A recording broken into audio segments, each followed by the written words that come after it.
పరిమాణాన వాళ్ళు సభకు వచ్చి కునికిపాట్లే పడుతున్నారు అనుకోండి, చక్కగా పడుకున్నారు. ఏమిటి దానివల్ల ప్రయోజనం అంటే శరీరం వచ్చింది, మనసు లగ్నము కాలేదు. ఉపయోగం ఏమైనా ఉంటుందా? ఏముండదు. కాబట్టి మనస్సు అక్కడ నిలబడాలి.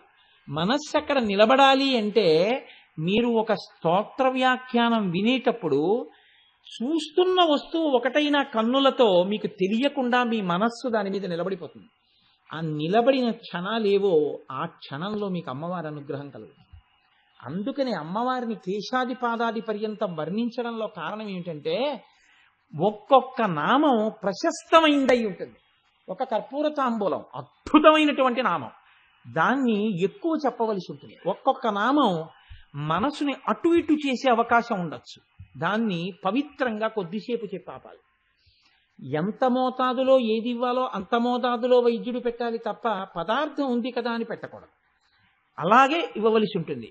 కాబట్టి చూడండి, ఇప్పుడు ఆ నామాన్ని వినేటప్పుడు మీ మనసు నిలబడినదే, మీరు పూజలో చెయ్యలేనిది ఇక్కడ జరుగుతుంటుంది. దీనివల్ల మీకేమవుతుంది? ఈశ్వరానుగ్రహం కలుగుతుంది. ఈశ్వరానుగ్రహం కలిగితే ఏం కలుగుతుంది?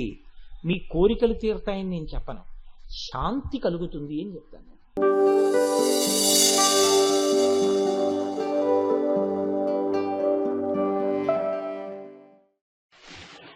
కాలమునందు ఒక చిత్రమైనటువంటి పరిస్థితి ఒకటి ఉంటుంది. కాలము సాక్షాత్తుగా ఈశ్వర స్వరూపం. ఈశ్వర స్వరూపమే అయినటువంటి కాలమునందే పాపము చేస్తాం, పుణ్యము చేస్తాం. ఆ కాలమునందే ఆ పాపపుణ్యముల యొక్క ఫలితాన్ని సుఖదుఖముల యొక్క రూపములో అనుభవించడానికి శరీరాన్ని ఈశ్వరుడు ఇస్తూ ఉంటాడు. ఈశ్వరుడే ఒక గొప్ప కృప ఒకటి చేస్తూ ఉంటాడు. ఇది ఎలా ఉంటుందంటే, ఏదో యావజ్జీవ కారాగార శిక్ష పడినటువంటి వ్యక్తి ఒక ఆయన ఉన్నాడు అనుకోండి. ఆయన చాలా మర్యాదతో కూడినటువంటి ప్రవర్తనతో, చాలా నమ్రతతో కారాగార వాసాన్ని గడుపుతున్నాడు అనుకోండి. ఒక 12 ఏళ్ళో 15 ఏళ్ళో అలా ఉన్న తర్వాత ప్రభుత్వం అతనికి క్షమాభిక్ష పెట్టి వదిలిపెట్టేస్తుంది. అంటే యావజ్జీవితము కారాగారమునందు ఉండవలసినటువంటి వ్యక్తి ఒక 12 ఏళ్ళు కారాగారవాసం చేసిన తర్వాత అతని మంచితనం రీత్యా అతను బయటికి వదిలిపెట్టబడ్డాడు. ఇది ప్రభుత్వం యొక్క ఉదారత. అయ్యో బానే ఉన్నాడు కదా పాపం, ఇప్పుడు ఎందుకు మారిన వాడిని అని వదిలిపెడతారు. ఇప్పుడు అలా వదిలిపెడితే మీరు అలా ఎందుకు వదిలిపెట్టారు అని అడగడానికి మీకు నాకు అధికారం ఏమి ఉండదు. అది ప్రభుత్వం యొక్క నిర్ణయం. అది ప్రశ్నిస్తే వేరొకరు ప్రశ్నిస్తారు. దాంట్లో ఉండే విషయాలను విచారణ చేయవలసిన వాళ్ళు వేరొకరు ఉంటారు. అది కూడా న్యాయబద్ధంగా ఉంది అని వారికి కూడా అనిపిస్తే దాన్ని అడిగేవారు ఎవరు ఉండరు. అలాగే ఈశ్వరుడు కూడా కాలరూపంలో మనకు ఒక గొప్ప కృప ఒకటి చేస్తాడు. ఆ కృప ఒక్కొక్క నైమిత్తిక తిథి యందు ఒక్కొక్కలా ఉంటుంది. ప్రత్యేకించి రేపటి రోజు ఉదయం వచ్చేటటువంటి తిథి సామాన్యమైనటువంటి తిథి కాదు. మాఘమాసంలో శుక్లపక్షంలో వచ్చేటటువంటి సప్తమిని రథసప్తమి అని పిలుస్తారు. ఎందుకు అలా పిలుస్తారు అంటే దీనికి 2 కారణాలు చెప్పారు పెద్దలు. దీన్ని నేను చాలా సూక్ష్మంగా మాత్రమే మీకు మనవి చేస్తాను. రేపు ఉదయం నుంచి సూర్య భగవానుడి యొక్క రథం ఉత్తర దిక్కుకు తిరుగుతుంది. దానివల్ల ఏమవుతుందంటే మిగిలినటువంటి గ్రహముల మీద ఉండేటటువంటి సూర్యుని యొక్క వెలుగు, సూర్యుని యొక్క ప్రకాశము కొన్ని గ్రహముల మీద తగ్గుతుంది. ఇంత పరమపుణ్యప్రదమైన ఉత్తరాయణ పుణ్యకాలంలో ఎటువంటి పాపములు చెయ్యకుండా ఉండగలిగేటటువంటి శక్తి మేధస్సుకి దేనివల్ల కలుగుతుంది అంటే, ఈ కాలమునందు చంద్రప్రకాశం చేత జిల్లేడాకు మీద ఉండేటటువంటి నూగులాంటిది రేగుపండు తలకి తగిలి బ్రహ్మస్థానమునందున్న వేడితో అది సంయోగాన్ని చెందితే రాబోయేటటువంటి కాలంలో వడదెబ్బ తగలకుండా కావలసినటువంటి శక్తిని తలపుంజుకుంటుంది, ఓషధీ శక్తిని. 2, ఇంత పరమ పవిత్రమైన ఉత్తరాయణ పుణ్యకాలంలో ఎటువంటి పాపకర్మలు చెయ్యకుండా మనిషి రక్షింపబడతాడు.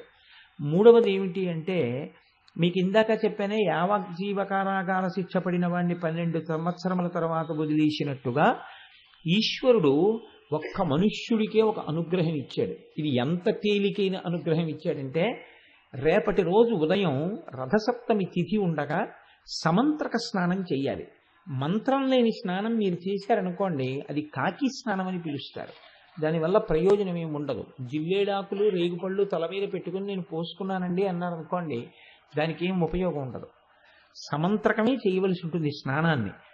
దాన్ని మంత్రస్వరూపాన్ని ఏం చేస్తారంటే అందరికీ అందుబాటులోకి తీసుకురావడం కోసం మంత్రం అంటే అంగన్యాస కరన్యాసాలు ఉండాలి, ఒక ఉపదేశం ఉండాలి. ఇవన్నీ మళ్ళీ అందరికీ ఎలా అందుబాటులోకి వస్తాయి? మళ్ళీ అందరూ దీని ఫలితాన్ని ఎలా పొందుతారు? ఇప్పుడు ఆ మంత్రాన్ని శ్లోక రూపం చేస్తారు, అంటే ఇంకా అనుగ్రహిస్తారు. ఇప్పుడు మీరు ఆ శ్లోకం చెప్పిన తరువాత రేగుపళ్ళు జిల్లేడు పళ్ళు తల మీద పెట్టుకుని అప్పుడు నీళ్లు పోసుకుంటే అవి జారి కింద పడిపోతాయి. అలా పడిపోయి అనుకోండి, 7 జన్మల క్రితం చేసినటువంటి పాపాలని ఆ స్నానంతో తీసేస్తారు. అది ఎప్పుడు ఉంటుంది అంటే ఒక్క రథసప్తమి నాడు మాత్రమే ఇస్తారు ఆ అనుగ్రహాన్ని. అది ఎలా ఎందుకు ఇస్తారు అంటే ఈశ్వరుడి యొక్క అనుగ్రహం అంతే. అవి ప్రశ్నించడానికి ఏం ఉండదు. ఎందుకుండదు అంటే నేను ఇందాక మీకు అందుకే ఉదాహరణ చెప్పాను. యావజ్జీవిత కారాగార శిక్షని తగ్గిస్తే మీరెవరు అడగడానికి? మీరు నేను అడగడానికి ఏం ఉండదు. వీడు జైల్లో బాగానే ఉన్నాడు అని ఒక ఆయన సర్టిఫికేట్ ఇచ్చాడు, ప్రభుత్వం విడుదల చేసింది, అంతే. ఆయన జనజీవన స్రవంతిలోకి వచ్చేసాడు. అలాగే ఈశ్వరుడి కృప కొన్ని నైమిత్తిక తిథుల యందు ప్రసరణం జరుగుతుంది. ఇప్పుడు భీష్మాష్టమి వస్తుంది, ఆ రోజున మీరు తర్పణ భీష్ముడికి విడిచిపెట్టారనుకోండి, విడిచిపెడితే ఏమవుతుందంటే కొడుకులు లేని వారికి కొడుకు పుడతాడు. అంత గొప్ప తిథి అది. పుత్ర సంతానం కలగకుండా అడ్డుకున్నటువంటి పాపాన్ని తొలగించగలదు. అంత గొప్ప గొప్ప శక్తులు కలిగి ఉంటాయి. దానికోసం పెద్దలు ఏం చేస్తారంటే భవిష్యోత్తర పురాణంలో ఈ విషయాల్ని ప్రస్తావన చేస్తూ దానికి సంబంధించినటువంటి శ్లోకాన్ని ఇచ్చారు. సరే, మనకి తెలుసున్న విషయం ఎలాగో ఉపన్యాసాలు చెప్తున్నాం కదా, మనం నలుగురికి చెప్తే ఎవరు దాని యందు ఆస్తిక్య బుద్ధి ఉందో దాన్ని వారు వినియోగించుకుంటారు అని నేను ఆ శ్లోకాన్ని ఇవాళ రాసుకుని రావడం జరిగింది. ఒక్కసారి మీరు వినండి, రేపు ఆ శ్లోకం చెప్పుకోండి. యజ్జన్మ కృతం పాపం మయా సప్తమ జన్మసు తన్మే రోగంచ శోకంచ మాకరీహంతు సప్తమి ఏతజ్జన్మ కృతం పాపం యచ్చ జన్మాంతరార్జితం మనోవాక్కాయజం యచ్చ జ్ఞాతా జ్ఞేతే చయే పునః ఇది సప్తవిధం పాపం స్నానాన్నే సప్తసప్తికే సప్తవ్యాధి సమాయుక్తం హరమాకరి సప్తమి. 7 జన్మలలో 7 రకాలుగా చేసినటువంటి పాపముల వలన నేను పొందబోతున్నటువంటి 7 రకములైన భయంకర వ్యాధులు ఏవున్నాయో వాటితో సహా ఓ సప్తమి, నేను ఈ రోజు ఉదయం చేస్తున్నటువంటి ఈ స్నానము చేత ఆ దురితము తొలగుగాక అని సంకల్పం చేసి ఎవరు స్నానం చేస్తారో వారికి ఆ పాపాన్ని తొలగిస్తారు. కాబట్టి ఇప్పుడు నేను చదివిన శ్లోకాన్ని రేపు మీ అందరూ చదువుకుని చక్కగా స్నానము చేయుదురుగాక. ఇప్పుడు నాకు వెంటనే తెలుసు, ఒక విషయం నాకు తెలుసు, మేమేం ఏకసంతాగ్రాహులం అని ఓసారి శ్లోకం చదివేసి రేపు చదువుకుంటున్నావు, అలా అయితే నీ ఉపన్యాసాలకి మేమెందుకు వచ్చి కూర్చుంటామయ్యా, నీకేమేం చెప్పుండేవాళ్ళం కదా అని మీరు అంటారని. నా ఉద్దేశ్యం ఏంటంటే ఈ శ్లోకాన్ని నేను ఇప్పుడు గోపాలకృష్ణ గారికి ఇస్తాను. గోపాలకృష్ణ గారు అక్కడ బోర్డు మీద రాయిస్తారు. మీ అందరూ కూడా చక్కగా వెళ్లే ముందు ఒక్కసారి ఆ శ్లోకాన్ని రాసుకోవడానికి 2 నిమిషాలు పడుతుంది. చక్కగా సమంత్రకంగా స్నానం చేయండి, దానివల్ల ఈశ్వరుడు యొక్క అనుగ్రహాన్ని పొందండి. ఈశ్వరుడు అనుగ్రహిస్తే మాత్రం ఎంతమంది ఈ శ్లోకం చదివి స్నానం చేస్తారని మీరు అనుకుంటున్నారు? చేసుకోలేరు. ఆ అదృష్టం ఇవాళ లలితాపరాభట్టారిక మనకి కల్పించింది. ఈ ఉపన్యాసాలు అవుతున్నాయి కాబట్టి నేను ఇవాళ ప్రస్తావన చేశాను. కాబట్టి ఈ అవకాశాన్ని ఎవరికి దాని యందు నమ్మకం ఉందో వారు వినియోగించుకుందరుగాక. నమ్మకం లేని వాళ్ళు ఈ సభలో ఉన్నారని నేను అనుకోను అసలు. కాబట్టి దీన్ని మళ్ళీ నాకు అందజేయండి. మళ్ళీ ఆ తిథి వచ్చినప్పుడు నేను ఆ పుస్తకాలన్నీ ఎక్కడ వెతకను ఉంటుంది. నిన్నటి రోజున మీకు లలితా సహస్రనామ స్తోత్రం గురించి నేను మనవి చేస్తూ కామేశ్వర ప్రేమరత్నమణి ప్రతిపణస్తని నాభ్యాలవాల రోమాలి లతాఫలకు చద్వయి లక్ష్యరోమలతాధారతా సమున్నేయ మధ్యమ స్తనభారదళం మధ్య పట్టబంధబళిత్రయ. ఈ నామం గురించి నేను పెద్ద ప్రస్తావన చేయలేదేమో. అమ్మవారి యొక్క స్తనముల బరువు చేత నడుము విరిగిపోతుందేమో అలా అని అనిపించేటంతగా ఆమె వక్షస్థలము ఉంటే అలా ఏవి ఇబ్బంది కలగకుండా 3 సార్లు తాడు వేసి కట్టారా అన్నట్టుగా ఆవిడ యొక్క కడుపు మీద ఉన్నటువంటి మడతలు కనపడుతున్నాయి. అది దాని అర్థం. అరుణారుణ కౌసుంభవస్త్రభాస్వత్కటీచటి రత్నకింకిణికారం యరసనాదామభూషిత అన్న నామం వరకు నిన్నటి రోజున మీతో విజ్ఞాపన చేసి ఉన్నాను. ఇవాల్టి రోజున మాటయందు మర్యాద అంటే ఎలా ఉంటుందో అలా పిలుస్తారు వసిన్యాది దేవతలు అమ్మవారిని. కామీషజ్ఞాత సౌభాగ్యమార్దవోరు ద్వయాన్విత అని పిలిచారు. అమ్మా, నీ యొక్క ఊరువుల సౌందర్యము ఒక్క కామేశ్వరునకు మాత్రమే తెలుసు. ఒక్కొక్క మాట మాట్లాడడంలో పవిత్రత ఉంటుంది, ఒక్కొక్క మాట మాట్లాడడంలో ఆ మాట్లాడినటువంటి వ్యక్తి సంస్కారం బయటికి వస్తుంది. హనుమ సీతమ్మని, అమ్మ నువ్వు నాతో వచ్చేసేయి, నా భుజాల మీద కూర్చోబెట్టి తీసుకెడతానన్నారు. తీసుకువెడతానన్నప్పుడు వచ్చి నా భుజాల మీద కూర్చో, నిన్ను తీసుకెడతాననలేదు ఆయన. ఆయన ఏమన్నారంటే, అగ్నిహోత్రంలో హవిస్సునిచ్చినప్పుడు హవ్యవాహనుడు దాన్ని పట్టుకెళ్ళి దేవతలకు ఎలా అందిస్తాడో, హవ్యం ఇవ కృతానల, అగ్నిహోత్రంలో వేసినటువంటి హవిస్సుని అగ్నిహోత్రుడు పట్టుకెడితే దేవతలకి అది ఎంగిలవదు, అగ్నిహోత్రం పట్టుకెడితే పవిత్రం అవుతుంది. అలా అమ్మా నువ్వు నా భుజం మీద కూర్చుంటే నిన్ను తీసుకెళ్లి రామచంద్రమూర్తి పాదార విందముల యందు సమర్పిస్తాను అన్నారు. అంటే అసలు చెప్పడంలోనే ఎంత పవిత్ర భావనో చూడండి. ఒక మనిషి సంస్కారం మాట యందు ప్రతిబింబిస్తుంది. ఏ అవయవం గురించైనా మాట్లాడవచ్చు, కానీ కొన్ని అవయవముల గురించి ఉపమానం వేయడం కూడా దోషమే అవుతుంది. కాబట్టి ఎంత మర్యాదగా మాట్లాడారంటే వసిన్యాది దేవతలు, కామీషజ్ఞాత సౌభాగ్యమార్దవోరుద్వయాంబిత, అమ్మా నువ్వు మా తల్లివి, నీ తొడల యొక్క సౌందర్యము నీ భర్త అయిన మహాకామేశ్వరునకొక్కరికే తెలుసు. చాలు, అంత అందంగా వాళ్ళు మాట్లాడారు ఆ నామాన్ని. దాని యందు ఒక గౌరవం ఉంది, ఒక పవిత్రత ఉంది. మనం కూడా ఆ భావనతో నమస్కరిస్తే సరిపోతుంది. మాణిక్యముకుటాకార జానుద్వయ విరాజిత. తరువాతి నామంలో పర్వాలేదు, ఈ విషయంలో మనం ఉపమానం వేయవచ్చు, దోషమేం లేదు అనిపించింది. ఈ విషయంలో శంకరాచార్యుల వారు సౌందర్యలహరిలో ఒక పెద్ద సంకేతం ఒకటి వేశారు. ఈ సౌందర్యలహరి చదివేటప్పుడు కానీ, లలితా సహస్రనామ స్తోత్రం చదివేటప్పుడు కానీ, ఇంద్రియ నిగ్రహం లేనివాడు ఎవడైనా ఉంటే, ఏ నామం దగ్గరైనా వాడు అమ్మతనాన్ని చూడలేక విచలితుడైపోతే వాడు చాలా దూరములో నించోపెట్టబడతాడు, వాడికి అమ్మవారి పాద దర్శనము లేదని చెప్పారు. ఎందుకు చెప్పారో తెలుసా అండి? ముఖమండలం వరకు పర్వాలేదు, ముఖమండలం దాటి కిందకి వెళ్ళేటప్పుడు కేవలం మీరు కొడుకుగా నిలబడి దర్శనం చేయవలసి ఉంటుంది. లేదు ఆడవారైతే ఒక కూతురుగా నిలబడి దర్శనం చేయవలసి ఉంటుంది తప్ప ఇంకా ఏ విధమైనటువంటి భావన కానీ, అందులో ఏమిటి ఇలా చెప్పారు అని దాని మీద పెద్ద అనవసరపు రాద్ధాంతం కానీ చర్చ కానక్కర్లేదు. అది కేశాది పాదాది పర్యంత ఉపాసనము అని తెలుసుకుంటే చాలు. అది ఒక తల్లి భావనతో వాళ్ళు చెప్పగలిగారు, వాళ్ళ ఉపాసన బలం అది అని మీరు స్వీకరించగలిగితే ధన్యులు. అలా కాకుండా ఏ నామం దగ్గరైనా మనసు విచలితం అయిపోయింది అనుకోండి, అయిపోతే అది దోషభూయిష్టమైన ప్రవర్తన. వాడికి అమ్మ పాదములు అందవన్నారు శంకరాచార్యులు వారు. ఎందుకనంటే అవి దాటి కిందకెడితే కదా ఆ పాదాలు కనపడేది. అటువంటి బుద్ధి కలిగిన వాడికి, ఎటువంటి చాంచల్యం ఉన్నవాడికి అమ్మవారి పాదాల దాకా ఏం పెడతాడు? వాడు అమ్మవారి చేత దూరంగా విసిరివేయబడతాడు. కాబట్టి నువ్వు స్థిరచిత్తుడవై ఒక కొడుకుగా నిలబడి స్తోత్రము చేయవలసి ఉంటుంది, అలా ఉపాసన చేయవలసి ఉంటుంది. తరువాతి నామంలో అంటారు మాణిక్యమకుటాకార జానుద్వయ విరాజిత. ఈ నామం దగ్గర కొద్దిగా ఉపమానం వేస్తే వచ్చే దోషం ఏమీ లేదు అనుకుని ఉండుంటారు బహుశా వసిన్యాది దేవతలు. అందుకని అంటున్నారు ఒక మాణిక్యమును, మాణిక్యం అంటే ఎర్రటి కాంతితో ఉంటుంది, అటువంటి ఎర్రని కాంతి కలిగినటువంటి మాణిక్యముతో ఒక కిరీటమును తయారు చేస్తే, దానికి ఇంకా బంగారంలో మాణిక్యాన్ని పొదగలేదు, ఒక మాణిక్యాన్ని కిరీటంగా తయారు చేశారు. కిరీటం ఎంత గొప్పగా తయారు చేసినా ఇలా కుంభాకారంగా వస్తుంది, అంటే ఇలా వటుతలంగా ఉంటుంది.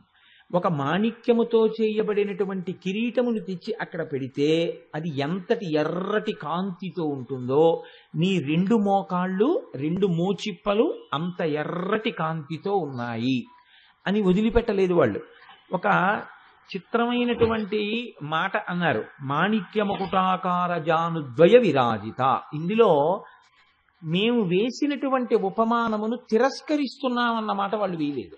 మిగిలిన చోట్ల ఎప్పుడైనా వేస్తే పద్మరాగ శిలాదర్శ పరిభావి కపోల భూహు అన్నారు. అమ్మా నీ యొక్క ఆ కపోలముల సౌందర్యము పద్మరాగమునులతో చేయబడినటువంటి అద్దము యొక్క కాంతిని తిరస్కరిస్తోంది అన్నారు. ఇక్కడ మాత్రం తిరస్కరిస్తోంది అన్నమాట వాళ్ళు వాడలేదు. మాణిక్యముకుటాకార జానుద్వయ విరాజిత అంటే పెద్ద చర్చి చెయ్యడానికి కావలసినంత అవసరాన్ని ఇవ్వలేదు, అంత ఎర్రటి కాంతితో ఉంటాయని నువ్వు నమస్కరిస్తే సరిపోతుంది. ఒక మాణిక్య కిరీటం ఎలా ఉంటుందో ఊహ చెయ్యి. ఇందులో అమ్మని అమ్మగా నిలబడి స్తోత్రం చేసేటప్పుడు పరమ పవిత్రమైనటువంటి భావనతో స్తోత్రం చెయ్యగలిగినటువంటి శక్తి ఉన్నవాడికి అది ఎంత దర్శనీయంగా ఉంటుందో, ఎంత సంతోషకరంగా ఉంటుందో శంకర భగవత్పాదులు ఒక అందమైన శ్లోకంలో చెప్తారు. నేను మీకు ఒక ఉదాహరణ చెప్తాను, గమనించండి. నేను నా జీవితంలో ఎన్నో మార్లు మా అమ్మగారి కాళ్ళు పట్టాను. నేనేమిటంటే మీలో ఎవరు పట్టలేదు? అమ్మ కాళ్ళు పట్టని వాళ్ళు ఎవరు ఉండరు. అమ్మ కాళ్ళు పడితే మోకాళ్ళు చూడకుండా ఉంటాయేంటి? అమ్మ మోకాళ్ళు చూడని వాడు ఎవడు ఉండడు లోకంలో. అమ్మ మోకాళ్ళు అందరూ చూస్తారు. అమ్మ మోకాళ్ళు చూస్తే వచ్చిన నష్టం ఏముంది? అమ్మ కాళ్ళు పట్టేటప్పుడు మోకాళ్ళు చూస్తే పవిత్రమైన భావనతో ఉన్నటువంటి వాడికి ఇబ్బంది ఏమి ఉండదు. అమ్మ కాళ్ళు పట్టేటప్పుడు కొడుకుగా కాళ్ళు పడతాడు తప్ప ఇంకే భావన ఉంటుందండి అందులో. కాబట్టి శంకర భగవత్పాదులు అలా పట్టినటువంటి వారు, అమ్మవారిని నిరంతరం అలా సేవించిన మహాపురుషుడైన. కాబట్టి ఆ పవిత్రతని ఇనుమడింప చేస్తూ ఆయన ఒక శ్లోకం చెప్పారు. ఎంత అందమైన శ్లోకం చెప్పారంటే బహుశः చాలా కొద్ది మంది కవులు మాత్రమే అంత పవిత్రంగా అంత అందంగా మాట్లాడగలరు. ఆయన అన్నారు, కరీంద్రాణం శుండాన్ కనక కదళీ కాండపటలీం ఉభాభ్యామూరుభ్యాం ఉభయమపి నిర్జిత్య భవతి సువృత్తాభ్యాం పత్యుః ప్రణతి కఠినాభ్యాం గిరిసుతే విధిజ్ఞే జానుభ్యాం విభుదకరి కుంభద్వయమపి. శంకర భగవత్పాదులు ఏ శ్లోకంలో అమ్మవారిని ఏ పేరు పెట్టి పిలిస్తే బాగుంటుందో ఆ పేరు పెట్టి పిలుస్తారు.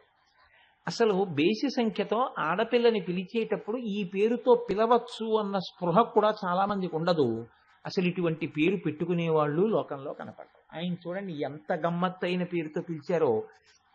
విధిజ్ఞే అని పిలిచారు. విధిజ్ఞే అంటే విధి నిషేధము, ఈ రెండు మాటలు ఎవరికి ఉంటాయి అంటే గృహస్థాశ్రమంలో ఉన్నటువంటి వాళ్ళకి, ఇంకా ఉపాసన చేస్తున్న వాళ్ళకి, బ్రహ్మజ్ఞానమును పొందినటువంటి స్థాయికి ఎదిగిపోయినటువంటి వారికి, బ్రహ్మజ్ఞాని అయిపోని వాడికి, ఇంకా సాధనాబలంతో ప్రయత్నం చేస్తున్నటువంటి వాడు ఏ స్థాయిలో ఉంటాడో ఆ స్థాయిలో ఉన్నటువంటి వ్యక్తిగా మాట్లాడేటప్పుడు ఎంత అందమైనటువంటి మాటతో అంటున్నారో చూడండి. విధిజ్ఞే అంటే విధి అంటే చేయవలసినటువంటి కర్తవ్యము. ఏ కర్తవ్యము చెయ్యాలో బాగా తెలుసున్నదానా, ఏ పనులు చెయ్యాలో బాగా తెలుసుకుని ఉన్నదానా, ఇది పిలుస్తున్నారు ఆయన. అసలు నాకైతే అనిపిస్తుంది, ఒక ఆడపిల్లకి ఇంతకన్నా గొప్ప పేరు లోకంలో ఉంటుందని నేను అనుకోవట్లేదు. ఏ పేరైనా బహుశా ఈ పేరు తర్వాత. ఈ పేరున్న పిల్లకి మీరేమి బోధ చేసేదేమి ఉండదు. అమ్మ మీ పేరేమమ్మా అని అడిగారు అనుకోండి, నా పేరు విధిజ్ఞ అందనుకోండి. నాకైతే అటువంటి విధిజ్ఞ అని పేరు కలిగినటువంటి పిల్ల ఎక్కడైనా కనపడితే నాకైతే వెంటనే వచ్చే కోరిక ఏంటంటే ఈ పిల్ల నా కోడలైతే బాగుండు అని కోరుకుంటాను. అలా నేను అనుకున్నానంటే అందులో దోషం ఏముందంటే నా కోడలు నా కూతురుతో సమానం. కాబట్టి విధిజ్ఞ అంటే చెయ్యవలసినటువంటి విషయములు బాగుగా తెలుసున్న పిల్ల. ఒక భార్యకి అన్నిటికన్నా బాగా తెలుసున్నది, విషయములు తెలుసున్నది, ఒక భార్యగా తాను జీవితం ఎలా జీవించాలో తెలుసున్నది అని మీరు ఎప్పుడు నిర్ణయం చేస్తారు? ఒక భార్య యొక్క మొట్టమొదటి లక్షణం తన భర్తని గౌరవించడం. తన భర్తని గౌరవించకుండా ఊళ్ళో ఎన్ని మెహర్బానీలు చేసినా అది ఎలా ఉంటుందంటే, కట్టుకున్న సతిని నట్టేటిలో ముంచి కన్నవారి నోట గడ్డ కొట్టి సభలకెక్కువాడు చచ్చు పెద్దమ్మ రాలడిచ సుగుణదాల తెనుగుబాల అన్నట్టుంటుంది. కాబట్టి విధిజ్ఞ అంటే ముందు తన యొక్క కర్తవ్యము, తాను చేయవలసిన విధి తెలుసుకుని ఉన్నది, అంటే భర్తని గౌరవించున్నది. కాబట్టి ఈ శ్లోకంలో శంకరాచార్యుల వారు ఏం చెప్పబోతున్నారు అంటే అమ్మవారు భర్తను ఎలా గౌరవిస్తుందో చెప్పబోతున్నారు. దానికి ఆయన ఎంత అందమైనటువంటి ఉపమానాలు తీసుకున్నారో చూడండి. కరీంద్రాణం శుండాన్ కనక కదళీ కాండపటలీం ఉభాభ్యామూరుభ్యాం ఉభయమపి నిర్జిత్య భవతి. ఇది ప్రస్తుతం అవసరమైన విషయం కాదు, ముందు రెండు పాదాల్లో ఉన్న విషయం. ఎందుకంటే నేను మోకాళ్ళ గురించి మాత్రమే మాట్లాడుతున్నాను తప్ప తొడల గురించి నేను మాట్లాడటలేదు. అయినా శ్లోకంలో ఉంది కాబట్టి పైన రెండు పాదాలకి ఒక్కసారి మనవి చేస్తాను. బంగారు అరటి చెట్లు అన్నవి లోకంలో ఉంటే ఆ బంగారు అరటి చెట్ల యొక్క బోధలు ఎలా ఉంటాయో అటువంటి తొడలు కలిగినదానా, లేదా ఐరావతము, కరీంద్రాణం అంటే ఏనుగులలో గొప్పది ఐరావతం. ఐరావతం అనేటటువంటి ఏనుగు యొక్క శుండాన్ తొండం ఎలా ఉంటుందో అటువంటి తొడల సౌందర్యము కలిగినదానా, తల్లి నేను అలా అంటే అన్నాను కానీ ఉభాభ్యామూరుభ్యాము భవయప వినిర్జిత్య భవతి. కానీ అమ్మ, బంగారు అరటి చెట్ల యొక్క సౌందర్యమును, ఐరావతము యొక్క తొండము యొక్క సౌందర్యాన్ని నీ 2 ఊరువుల సౌందర్యము తిరగొట్టగలిగింది లేదా తిరస్కరించగలిగింది. ఎందుచేతను అంటే అవి ఏదో తొండం అనేటటువంటిది గరుగ్గా ఉంటుంది, అమ్మవారి ఊరువులతో ఉపమానం వేయడం కుదరదు. కాబట్టి ఆ 2 పాదాలు అక్కడతో వదిలిపెట్టేయండి. ఎందుకంటే మనకు కావలసింది మోకాళ్ల గురించి ఉపమానం. సువృత్తాభ్యాం పత్యు ప్రణతి కఠినాభ్యాం గిరిసుతే. అమ్మ, నీ మోకాళ్ళున్నాయే అవి సువృత్తాభ్యాం గుండ్రంగా ఉన్నాయమ్మా, చాలా గుండ్రంగా ఉన్నాయి. కానీ అమ్మా, నేను నీ కాళ్ళు పడుతున్నప్పుడు నేను గమనించింది ఏమిటంటే, తల్లి నీ శరీరం చాలా మృదువుగా ఉంటుందమ్మా, కానీ నీ మోకాళ్ళు మాత్రం చాలా గరుగ్గా ఉన్నాయమ్మా అన్నారు శంకరాచార్యులు. ఎందుకంత గరుగ్గా ఉన్నాయో తెలుసా అమ్మా?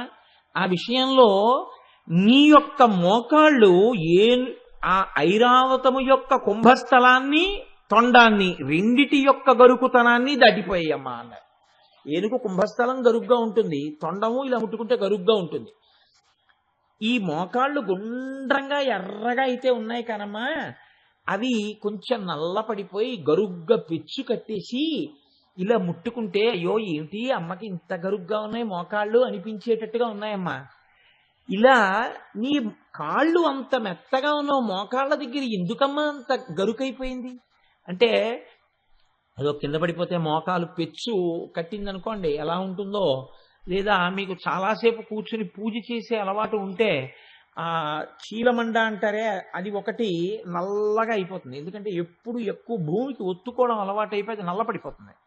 అప్పుడు దాన్ని ముట్టుకుంటే చాలా గరుగ్గా ఉంటుంది. అలా శంకర భగవత్పాదులు అంటారు, గుండ్రంగా ఉన్న నీ మోకాళ్ళు ఎంత గరుగ్గా ఉన్నాయంటే ఐరావతము యొక్క తొండం గరుకుతనం, కుంభస్థలం గరుకుతనం దీని ముందు పనికి రాలేదమ్మా అన్నారు. ఎందుకు ఇంత గరుగ్గా ఉన్నాయో తెలుసా అమ్మా? నాకు తెలుసు అన్నారు. విధిజ్ఞే, నువ్వు బాగా కర్తవ్యం తెలుసున్న దానివి. జానుభ్యాం విభుద కరి కుంభద్వయమపి. కారణం ప్రణతి కఠినాభ్యాం గిరిసుతే. పత్యుహు, ఎప్పుడెప్పుడు పరమశివుడు కనపడినా, ప్రతిరోజు పరమశివుడు కనపడగానే ఆడది భూమి మీద సాష్టాంగ నమస్కారం చెయ్యకూడదు కనుక నువ్వు నీ మోకాళ్లను ఉంచి నేలకి తాటించి వంగి నువ్వు పెట్టుకున్నటువంటి బొట్టు పరమశివుడి యొక్క పాదముల మీద ముద్రపడేటట్టుగా నమస్కారం చేస్తుంటావు. అసలే కోమలమైన తల్లివి, నువ్వు రోజు అలా వంగి నమస్కారం చేయడంలో నీ మోకాళ్ళు గరుగ్గా అయిపోయాయమ్మా. అందుకని సువృత్తాభ్యాం పత్యో ప్రణతి కఠినాభ్యాం గిరిసుతే విధిజ్ఞే జానుభ్యాం విభుదకరి కుంభద్వయమపి. అందుకని నీ మోకాళ్ళు గరుగ్గా ఉన్నాయమ్మా అని శంకర భగవత్పాదులు నమస్కారం చేయగలుగుతున్నారు. అంటే ఇందులో మనం తెలుసుకోగలిగినది, మీరు అమ్మగా చూసి గుహ్యతమము గుహ్యతరము అని ఒక మాట ఉంటుంది. అంటే చూసినటువంటి దాన్ని అంత పవిత్ర భావనతో చెప్పగలిగినటువంటి స్థితి వాక్కుకి అలవాటు పడితే ఆయన మనసు చెక్కు చెదరలేదు. ఆయన మనసు పరమ పవిత్రంగా పాడికుండ ఎలా ఉంటుందో, పాలకుండ ఎలా ఉంటుందో, అమృతభాండం ఎలా ఉంటుందో అలా ఉంది. కాబట్టే ఏవి కదలనటువంటి మనస్సులోంచి వాక్కు కూడా అంత నిర్మలమై, చంద్రుడి యొక్క జ్యోత్సన ఎలా ఉంటుందో, పాలకుండ ఎలా ఉంటుందో, అమృతపు తరగ ఎలా ఉంటుందో అంత పవిత్రమైనటువంటి వాక్కు నోట్లోంచి రాగలుగుతోంది. ఇది దేనికి ప్రతీక? నీ మనసుకి ప్రతీక. నేననడం కాదు, నువ్వు కూడా భావనతో నిలబడడం చేతనైన నాడు అమ్మ పరవశించిపోయి నిన్నొక కొడుకుగా తీసుకుని తన ఒళ్ళో కూర్చోపెట్టుకుంటుంది. కూర్చోపెట్టుకుని ఈ జన్మల తప్ప ఇంకొక జన్మ నువ్వు ఎత్తవలసినటువంటి అవసరం లేని స్థితిని, ఈ జన్మయందు నీకు సమస్తమైన సుఖములను తల్లి అనుగ్రహిస్తుంది. ఇది చెప్పడం శంకరాచార్యుల వారి యొక్క ఉద్దేశ్యం. జగద్గురువులు కనుక, మహాపురుషుడు కనుక, లోకమునకు సందేశమును అందించవలసిన బాధ్యత ఉన్నవారు కనుక వారు అంత గొప్ప శ్లోకాన్ని మనకి అందించారు. కాబట్టి మనం అటువంటి స్థితిని మన మనసుకి ఏర్పరచుకోగలిగితే ఆనాడు మనం అమ్మ యొక్క ఉపాసకులుగా నిలబడేటటువంటి అదృష్టాన్ని పొంది ఉంటాం. తరువాతి నామంలో అంటారు, ఇంద్రగోప పరిక్షిప్త స్మరతో నాభజంగిక అంటారు. ఇప్పుడు అమ్మవారి యొక్క పిక్కల గురించి మాట్లాడుతున్నారు. స్మరతో నాభజంఘిక. ఈ పిక్కలు అంటే ఈ వెనక భాగంలో ఉండేటటువంటి ఉబ్బెత్తుగా ఉండేటటువంటి ప్రాంతం. అమ్మవారి యొక్క పిక్కలు ఎలా ఉన్నాయని వసిన్యాది దేవతలు అంటున్నారంటే, ఇంద్రగోప పరిక్షిప్త స్మరతో నాభజంఘిక. స్మరుడంటే స్మరణ చేత పైకొచ్చేటటువంటి వాడు. మనస్సు, మనసిజుడు అని పేరు. శ్రీ మహావిష్ణువు యొక్క మనస్సులోంచి పుట్టినవాడు కాబట్టి మనసిజుడని పేరు. స్మరణ చేయిస్తాడు కాబట్టి స్మరుడు అని పేరు. ఇప్పుడు ఈ మన్మధుడు 5 బాణములను తీసుకొచ్చి ఒక వరలో పెట్టుకుంటూ ఉంటాడు. ఆయన దగ్గర ఉండేటటువంటి పొది అంటారు, బాణములు పెట్టుకునేటటువంటి అమ్ముల పొది, ఆ పొదిలో పెట్టుకుంటాడు. ఆ మన్మధుడు పెట్టుకునేటటువంటి అమ్ముల పొదికి ఆరుద్ర పురుగులు అని ఉంటాయి. శ్రీరామాయణంలో అరణ్యకాండలో కిష్కింధకాండలో వర్ణన చేస్తారు మహర్షి. అవి వర్షం పడినప్పుడు భూమి మీద పెద్దగా పాకుతూ ఉంటాయి. మనకి చూశారు, వానాకాలం వస్తే చిమ్మెట్టలను వస్తాయి, ఎక్కడా ఖాళీ ఉండదు, అలా పట్టేస్తాయి గోడల్ని. అలా ఆరుద్ర పురుగులు కూడా పర్వతాల యొక్క కింద భాగంలో నదుల ఒడ్డున బారులు బారులుగా పాకుతూ ఉంటాయి, ఎర్రగా ఉంటాయి. ఇప్పుడు వాల్మీకి మహర్షి ఏమన్నారంటే, ఆకుపచ్చటి చీర కట్టుకున్నటువంటి భూకాంత యొక్క చీర అంచు ఎర్రగా ఉంది అన్నారు ఆరుద్ర పురుగులు పాకుతూ ఉంటే. ఎందుకంటే చెట్లన్నీ చిగర్చి ఉంటాయి ఆకుపచ్చతనంతో. పొడమి తల్లి ఆకుపచ్చ చీర కట్టుకుంటే ఆ చీర అంచు ఎర్రగా ఉంది ఆరుద్ర పురుగులు పాకితే అన్నారు. అలా ఎర్రటి ఆరుద్ర పురుగులన్నింటినీ తీసుకొచ్చి ఆ మన్మధుని యొక్క బాణతూణీరమునకు ఒకదాని పక్కన ఒకటి ఒకదాని పక్కన ఒకటి ఖాళీ లేకుండా అమరికగా పెట్టేస్తే ఎర్రతనంతో కనపడుతున్నటువంటి ఆ అమ్ముల పొది ఎలా ఉంటుందో, అమ్మవారి యొక్క మోకాళ్ళ కింద భాగములు, ఆ పిక్కలు అంత ఎర్రగా ఉన్నాయి. అయితే ఇక్కడ మీరు ఒక విషయాన్ని జ్ఞాపకం గుర్తుపట్టవలసి ఉంటుంది. నిజంగా లోకంలో మన్మధుడి యొక్క అమ్ముల పొదిని చూసిన వాడు లేడు. ఎందుకంటే ఆయన అనంగుడు, ఆయనే కనబడ్డు, ఆయన అస్త్రాలు కనబడవు, ఆయన యొక్క అమ్ముల పొది కనబడదు. నిజంగా ఒకవేళ ఆయన అమ్ముల పొది ఉన్నా ఆ అమ్ముల పొదికి తీసుకొచ్చి మీరు ఆరుద్ర పురుగుల్ని తాపడం చెయ్యడము కుదరదు. నిజంగా తాపడం చేసి మీరు ఆ తుణీరం ఒక్కటి తీసి ఇలా చేతిలో పట్టుకుని ఓహో ఆరుద్ర పురుగులు పెడితే ఇలా ఉంటుందని చెప్పడం కుదరదు. ఒక ఊహకు అలా చెప్పారంతే. కాబట్టి దానాదీనా మీకు తెలిసేది ఏమిటి అంటే, అమ్మవారి యొక్క పిక్కలకి ఉపమానం వెయ్యడం దుస్సాధ్యమో, ఎవ్వరూ ఉపమానం వెయ్యలేరు. ఉపమానం వెయ్యలేరని చెప్పకుండా ఉపమానం వేసి చూపించడం సాధ్యం కాని స్థితిని, అలా చూడడం సాధ్యం కాని స్థితిని ఆవిష్కరించారు.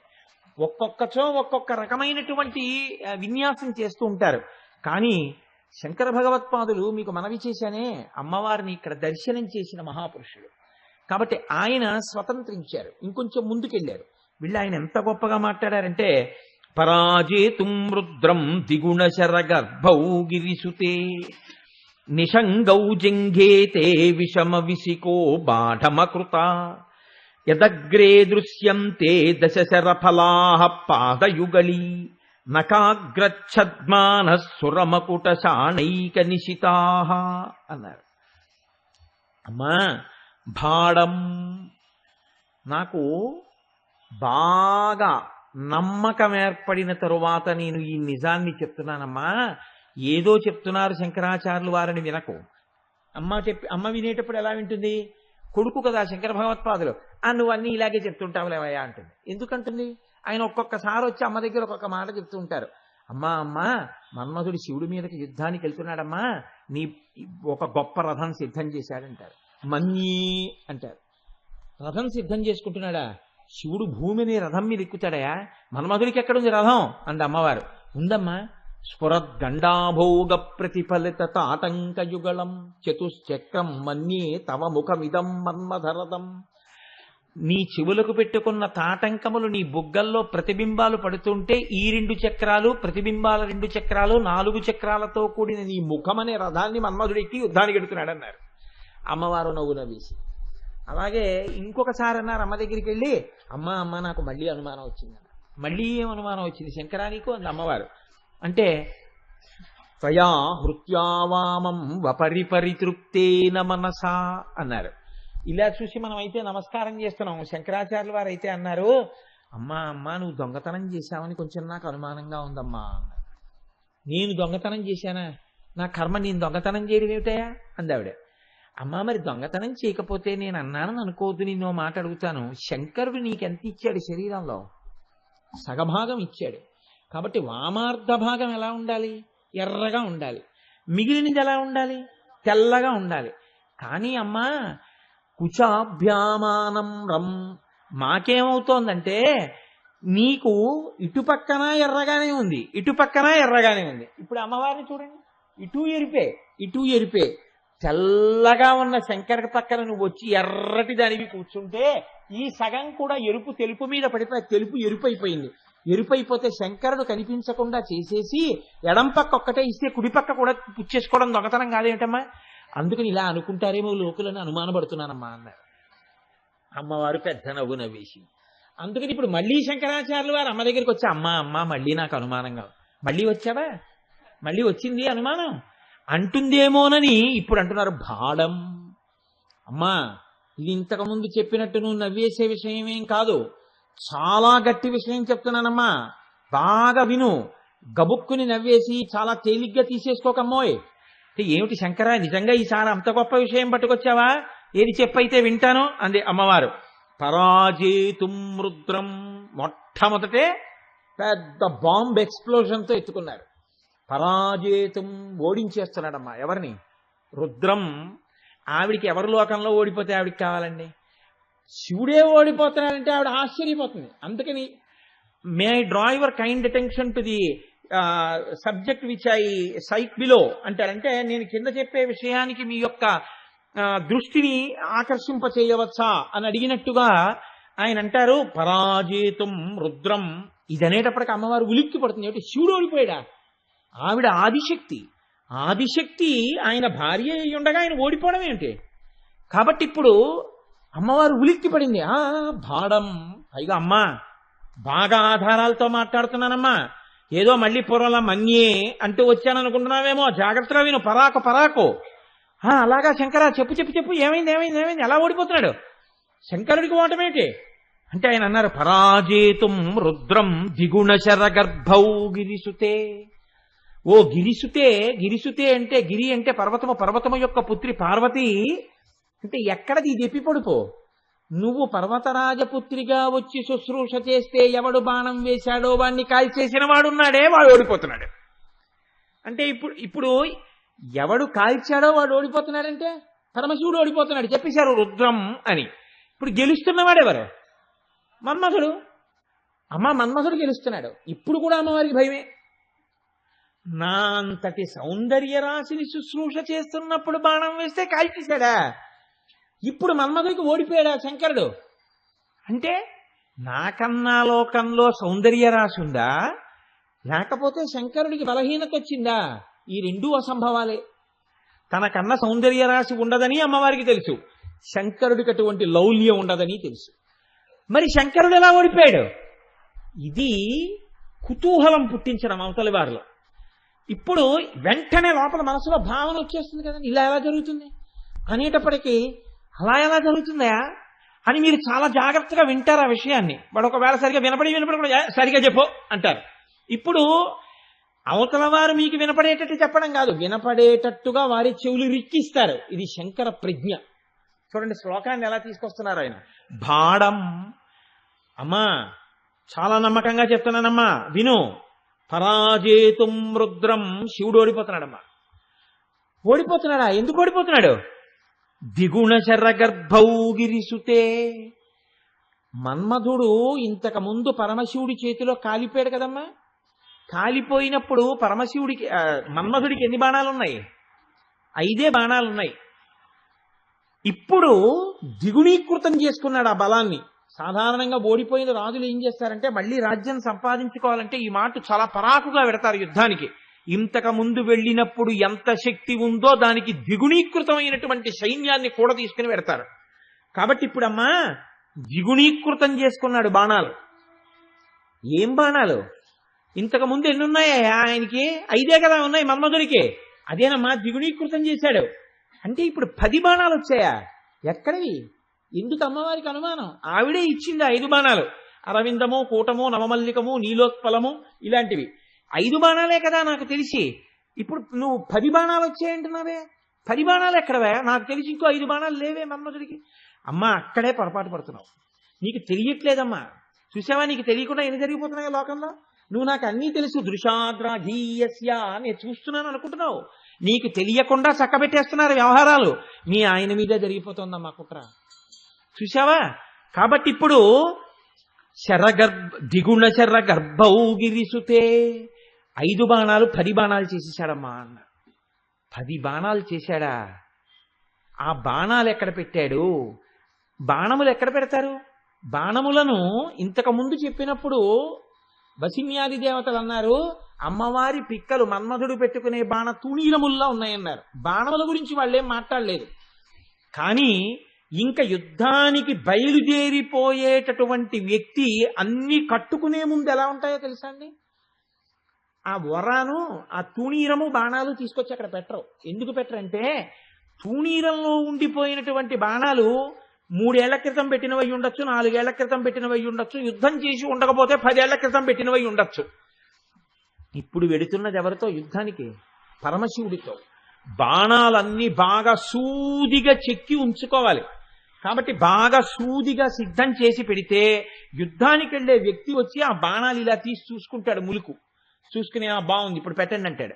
అన్న తర్వాత ఇవి తీసి ఆ బాణాలు పెట్టుకునేటటువంటి ఆ పంజరంలో, ఆ తూణీరంలో పెడతారు. కాబట్టి ఇప్పుడు బాణ పంజరం ఇలా పక్కన పెట్టింది. 5 బాణములు ఇలా గోడకి నిలబెట్టరు. వాటిని ఏదో ఇలా పొట్లకాయ ఆనపకాయలో ఏదో పెట్టినట్టు పెట్టరు. వాటిని ఇలా భూమి మీద పెట్టి ఉంచుతారు అడ్డంగా.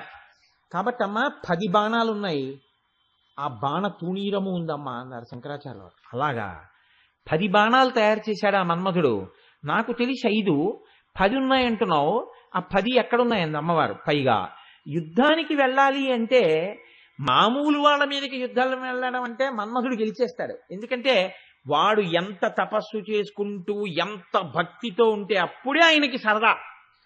ఇలాంటి వాడిని పడగొడితేనే కదరా మనకి కలిసి వచ్చేది. మనం అసలు బాణం వేయకుండానే పడిపోవడానికి సిద్ధంగా ఉన్నవాడి మీద మనకు గెలిపి ఏమిటి? నాకు వద్దు, ఈ బాణాల్ని తట్టుకుంటానని ముక్కు మూసుకుని జపం చేసుకుంటున్న విశ్వామిత్రుల్లాంటి వాడి మీద వేసి మేనకతో సంసారం చేయిస్తేనే మన్మధుడికి సరదా. కాబట్టి ఇప్పుడు వెడుతున్నది ఎవరి మీదకి యుద్ధానికి? రుద్రం శివుడి మీదకి. ఆయన ఎవరు? రుద్రుడు. కోపగిస్తాడు, ఇంతకుముందు కోపగించాడు. అటువంటి వాడి మీదకి వేయడానికి వెడుతున్నారు బాణాలు. కాబట్టి ఇప్పుడు ఆ బాణాలు వేసేటప్పుడు అందరిలా ఏ పూజ చేసుకుంటూనో, పునస్కారం చేసుకుంటూనో, లేకపోతే ఏదో తపస్సు చేసుకుంటున్నా పర్వాలేదురా మనం బాణం వేసేయచ్చని వేసేయగలిగినంత మొనగాడు కాడు శివుడి మీద. శివుడి మీద వెయ్యాలంటే శివుడు బాగా పరాకుగా ఉన్నాడు. శివుడు ఇప్పుడు అంత ఆత్మభావనలో లేడు. బాణం వేస్తే లొంగుతాడు అని నమ్మకంతో ఉండాలి. నమ్మకంతో ఉండాలంటే అందరిలా వెళ్లే ముందు ఒకసారి బాణం చూసి కొట్టేస్తే సరిపోదు. అలాంటి అవకాశం కోసం బాణాలు ఎప్పుడూ సిద్ధంగా ఉండాలి. ఎప్పుడు బాగా సానపెట్టిన బాణాలతో ప్రతిద్వంది తిరగాలి. మరి అంత సానపెట్టిన బాణాలు ఉండాలి కదా. 10 ఏమున్నాయి, ఎక్కడున్నాయి నాకు చూపించన్నారు అమ్మ అంటే ఆయన అన్నారు, అమ్మ చూపించడానికి ఏముందమ్మా, ఇక్కడే చూపిస్తాను ఆ బాణాలు. ఎందుకో తెలుసా? మన్మధుడు ఎక్కడ ఉంటాడమ్మా? మన్మధుడు ఇల్లు ఎక్కడ? ఇక్కడే, నీ ముఖంలోనే కదా కూర్చుంటాడు. ఇక్కడే కదా కనుబొమ్మలు తోరణాలుగా కట్టుకున్నాడు. కాబట్టి ఆయన బాణ తూణీరాలు చూపిస్తానమ్మా చూడన్నారు. ఏవి శంకరా అంది అమ్మవారు. నీ పిక్కలేనమ్మా తూణీరాలు అంది. ఈ పిక్కల దగ్గర నుంచి పాదం వరకు కొద్దిగా ఇలా లావుగా ఇలా సన్నగా అవుతుంది కదండి. బాణతూణీరం కూడా అలాగే ఉంటుంది. బాణాలను అలా పెట్టుకుంటారు. పైకి వెడల్పుగా ఉంటుంది మూతి పంచపాత్రలాగా, కిందకి సన్నగా ఉంటుంది. కాబట్టి అమ్మ నీ యొక్క పిక్కలున్నాయే అవే బాణతూణీరాలు. ఓహ్ ఇదా శంకరా నువ్వు చెప్పింది? ఇది వసిన్యాది దేవతలు కూడా చెప్పారులే. ఓయ్ ఇది చూసి భయపడిపోయి వచ్చేసావా నామం చదివి? కాదమ్మా 10 బాణాలు. 10 బాణాలా? అది చెప్పలేదే వసిన్యాది దేవతలు. 5 బాణాలు ఉన్నాయనే నాకు తెలుసు. 10 అంటున్నావు, అవి ఎక్కడున్నాయి? ఎక్కడుండడం ఏమిటమ్మా? నీ పాదం అనేటటువంటి దాన్ని ఒక్కొక్క దాన్ని 5 వేళ్లతో ఉందా లేదా? నీ పాదములకు ఉన్నటువంటి 5 వేళ్లు 5 బాణాలు చేసుకున్నాడు మన్మథుడు. 2 పాదాలున్నాయా? 2 పాదాలకి 2 5లు 10 వేళ్లున్నాయా? ఈ 10 వేళ్లు ఇప్పుడు మన్మథుడికి బాణాలు చేసుకున్నాడు. అంటే నా 10 వేళ్లు మన్మథుడికి బాణాలైతే ఇప్పుడు శంకరుడు అమ్మవారి పాదాల వంక చూసినా పడిపోతాడనమాట కదండి. అంత సౌందర్యవంతంగా ఉంటాయని. కానీ బాగుంది, కానీ శంకరాను చెప్పింది నా 10 వేళ్ళు 10 బాణాలు చేస్తే బాణాలకు ములుకులు ఉండాలిగా, యుద్ధానికి వెడితే ఉండకపోవడం ఏంటమ్మా, నీ గోళ్లే ములుకులు, అందుకని ఆ గోళ్ళు ములుకులుగా చేసి వేస్తాడు. ఓహో, మరి ములుకులుంటే సరిపోదుగా, వాటిని సానపట్టి సిద్ధం చెయ్యాలిగా, ఎప్పుడు సానపట్టి సిద్ధం చేస్తుండాలిగా, ఎప్పుడు శివుడు దొరుకుతాడో వేద్దామని. మరి ఎప్పుడు నా గోళ్ళు ఇప్పుడు సానబెట్టాడు, దేంతో సానబెట్టాడు మన్మధుడు అంటే, అమ్మా ఇంద్రాది దేవతలు ఎప్పుడూ నీకు నమస్కారాలు చేస్తుంటే వాళ్ళ కిరీటాల్లో ఉన్న వజ్రాలు వచ్చి నీ గోళ్ళకి తగిలి సానబట్టబడుతున్నాయి కదమ్మా. ఆ సానబట్టబడినటువంటి గోళ్ల చేత బాణములుగా చేసుకుని పాదములకున్న 5 వేళ్లని 5 బాణాలు చేసుకుని ద్విగుణీకృత బలంతో ఈ 10 బాణాలని ఇలా పడుకోబెట్టి ఉంచాడు. అదిగో చూడమని పాదాలు, అవే 5 బాణాలు. ఇప్పుడు ఈ పైన ఉన్నటువంటివి ఆ తుణీరములు. యుద్ధం వచ్చిందో, శివుడు పరాకుగా ఉన్నాడనిపించిందో, ఈ 10 ఇందులో పెట్టి కట్టుకుంటాడు. పరాజేతుం రుద్రం, ఓడిపోయాడే శివుడు. ఇప్పుడు అమ్మవారు ఇదా భారం అని పెద్ద నవ్వు ఒకటి నవ్వింది. ఆ నవ్విన నవ్వుందే అది మనను రక్షించుగాక. ఇది అమ్మవారిని నవ్వించడం మనకి మానసికంగా అలా ఒక్కసారి దర్శనం చేయించడం, ఇంద్రాది దేవతలు నమస్కరించే ఆ పాదములు మనకి కూడా నమస్కార యోగ్యములై స్పృహణీయములై జగజ్జనని యొక్క పాదములుగా మన కంటికి భాషించాలని ఒక్క స్మరతో నాభజంగిక అని ఇంద్రగోప పరిక్షిప్త స్మరతో నాభజంగిక అని విడిచిపెడితే వసిన్యాది దేవతలు దానికి బాణాలు కూడా తీసుకొచ్చి కలిపారు శంకర భగవత్పాదులు. కలిపి అంత భక్తితో నువ్వు సేవించగలిగితే లోకోత్తరమైనటువంటి ఉపమానముల చేత అమ్మవారి యొక్క దర్శనాన్ని నువ్వు చెయ్యగలవు. ఆ స్థూల రూపాన్ని అలా దర్శనం చేసినటువంటి ఉత్తర క్షణంలో నీ యొక్క పాపరాశి సమస్తము నశించిపోతుంది. నువ్వు ఆ జగజ్జనని యొక్క అనుగ్రహానికి లోనవుతావు. ఇందులో మీరు ఒక్కటి గమనించండి జాగ్రత్తగా. మీరు ఒక పూజ చేశారనుకోండి, కర్మ జడం, కర్మ ఏమీ ఇవ్వలేదండి. మీరు అందుకే సత్యనారాయణ వ్రతం చేయించిన తర్వాత ఒక కథ చెప్తారు. ఆ కథ ఎందుకు చెప్తారో తెలుసా అండి? మొట్టమొదటి అధ్యాయంలోనే మీరు వ్రతం చేశారో లేదో, మీకు ఫలితం వస్తుందో లేదో మీరు చెప్పేసుకోవచ్చు. ఎందుకో తెలుసా అండి? ఎంసెట్ పరీక్షకి వెళ్తారు పిల్లలు, లేకపోతే గేట్ పరీక్షకి వెళ్తారు. వెళ్ళి రాసేసేటప్పుడు ముందు రోజు క్వశ్చన్ పేపర్ ఇస్తారు. వీళ్ళు అంతా రాసేసిన తర్వాత వాళ్ళకి ఒక స్థితికి వచ్చాక జ్ఞాపకం ఉంటుంది, ఈ బిట్టికి నేను ఇది ఆన్సర్ పెట్టాను, ఇది బిట్టికి ఆన్సర్ పెట్టాను. వాళ్ళు ఏం చేస్తారంటే మర్నాడు కీ రిలీజ్ చేస్తారు. కీ అంటే ఆన్సర్ షీట్ కూడా రిలీజ్ చేసి ఈ ప్రశ్నకి ఇలా క్యాలిక్యులేట్ చేయాలని కూడా ఇచ్చేస్తారు. ఇప్పుడు వాళ్ళు ఏం చేస్తారంటే పరీక్షకి వెళ్ళినప్పుడు ఎంత కుతూహలమో కీ చూసుకున్నప్పుడు అంత కుతూహలంగా ఉంటాడు. ఉండి నేను 100 మార్కులకు ఆన్సర్ చేశాను కదా, నాకు ఇన్ని మార్కులు వస్తాయని నిర్ణయానికి వచ్చేస్తాడు. ఇన్ని మార్కులు వస్తాయని నిర్ణయానికి ఎలా వచ్చేసాడు? తనే పేపర్ రాశాడు, తనే కీ చూసుకున్నాడు. తను ఏ ర్యాంక్లో ఉంటాడో చెప్పలేడు. ఎందుకంటే తనకు 70 వస్తాయనుకున్నాడు అనుకోండి, 70 రాష్ట్రంలో ఎంతమందికి వస్తాయో అన్నదాన్ని బట్టి ఉంటుంది నీ ర్యాంకు. 70కి ముందు ఎంతమంది ఉంటారో తెలియదు, 70 మీద ఎంతమంది ఉంటారో తెలియదు, 70 కింద ఎంతమంది ఉంటారో తెలియదు. కింద ఎంతమంది ఉన్నా పర్లేదు, కానీ 70కి 70 పైకి ఎంతమంది ఉన్నారో నీకు తెలియదు. నీకు ఎన్ని వస్తాయో మాత్రం తెలుసు. అలాగే కర్మ తజ్జడం అంటారు రమణ భగవానులు. మీరు చేసే కర్మ జడం. కర్మ చేసేస్తే దానివల్ల మీకేదో వచ్చేస్తుందని మీరు అనుకోకండి. ఒక పూజ చేసేస్తే ఫలితం వస్తుందా రాదా అంటే వచ్చేస్తుందని నమ్మకంగా చెప్పలేమన్నారు. మనకి ఎలా ఉంటుందంటే సనాతన ధర్మమునందు సత్యమే చెప్తారు తప్ప అసత్యాలు చెప్పి మిమ్మల్ని చారదీసే ప్రయత్నాలు చేయరు. ఒకవేళ మీకు సత్యం నచ్చక వెళ్ళిపోతానన్నారు అనుకోండి, అసత్యం చెప్పి ఆకర్షించారు. అది గమ్మత్తుంటుంది. మిమ్మల్ని ఆ సత్యంలో ఆ పై స్థాయి వరకు తీసుకెడతారు. ఎలా చెప్తారంటే సనాతన ధర్మంలో ఏం చెప్తారంటే, నువ్వు బాగా ఈశ్వరుణ్ణి ప్రార్థన చెయ్యి. ఈశ్వరుణ్ణి ప్రార్థన చేస్తే నీకు ఒక అనారోగ్యం వచ్చిందనుకో, భగవంతుడే ప్రథమో దైవ్యోభిషకు వైద్యో నారాయణో హరిహి. భగవంతుడే నిన్ను రక్షించడానికి ఒక వైద్యుడి రూపంలో నీకు తారసపడతాడు. నువ్వు ఒక వైద్యుడి దగ్గరికి వెళ్ళినప్పుడు ఈశ్వరుడి యొక్క అనుగ్రహం వైద్యుడి యందు బాగా ప్రకాశిస్తుంది. అప్పుడు ప్రకాశించి నీ వ్యాధి యొక్క మూలాన్ని ఆయన కనిపెట్టే నైపుణ్యాన్ని ప్రకాశింపచేస్తాడు. ప్రకాశింపచేసి నీకు మందిస్తాడు, నీకు తగ్గుతుంది. కాబట్టి నీవు వైద్యుని ఆశ్రయించు అని చెప్తారు. అంతేకాని మేము ప్రార్థన చేస్తాం, మీరు డాక్టర్ దగ్గరికి వెళ్ళొద్దనో, కష్టపడి డాక్టర్ గారు ప్రార్థన చేస్తే మేము ప్రార్థన చేశాం మీకు తగ్గిందనో అబద్ధాలు చెప్పడం సనాతన ధర్మంలో ఉండదు. మీరు పట్టుకోగలిగితే వాళ్ళు ఏం చెప్తారంటే సత్యం చెప్తారు. మేము పూజ చేస్తాం, మీకు మంచి వైద్యుడు దొరుకుతాడని చెప్తారు. వైద్యుడిదేం లేదు, మా ప్రార్థన ఫలితం అని ఎప్పుడు చెప్పరు. అందుకని వైద్యుల దగ్గర మానేయండి, మా ప్రార్థనలకు రండి అని చెప్పుకోవడం సనాతన ధర్మంలో ఉండదు. ప్రార్థనకి రండి, ప్రార్థన చెయ్యండి, పూజ చేసుకోండి, వైద్యుడు దొరుకుతాడని చెప్తారు. అంటే సత్యం 100కి 100 పాళ్ళు మాట్లాడుతుంది సనాతన ధర్మం. ఇంకొక దాని గురించి నేనేం మాట్లాడటం లేదు. కాబట్టి మీరు గమనించండి ఎంత అందంగా ఉంటుందో, ఎంత సత్యాన్ని మాట్లాడతారు. కర్మత జడం, కర్మ ఏం చేస్తుందండి?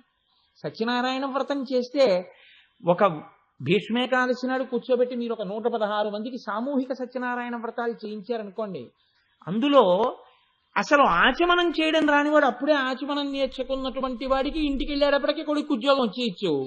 సత్యనారాయణ వ్రతం పుస్తకం లేకుండా చేయించి సత్యనారాయణ వ్రతం మీద ఉపన్యాసం చెప్పిన ఆయన కొడుకు ఉద్యోగం రాకపోవచ్చు. ఎందుకు రాదంటే ఈయనకి తన పాండిత్యం మీద గొప్ప. అన్నీ తెలుసున్న వాడికి అమావాస్య మరణం, ఏమీ తెలియని వాడికి ఏకాదశి మరణం. ఆయన మనసు కుదురుకుంది భగవంతుడి పాదాల మీద. ఎవడు ఒక కర్మ చేస్తున్నప్పుడు దీన్ని నేను ఈశ్వరుడికే చేస్తున్నాను అన్న భావనతో చేస్తాడో, ఇది ఈశ్వరుణ్ణి చూస్తున్నాను అని చూస్తాడో, ఈ ఉపచారం భగవంతుడికి సమర్పిస్తున్నానని సమర్పిస్తాడో, వాడికి భగవద్ అనుగ్రహం కలుగుతుంది.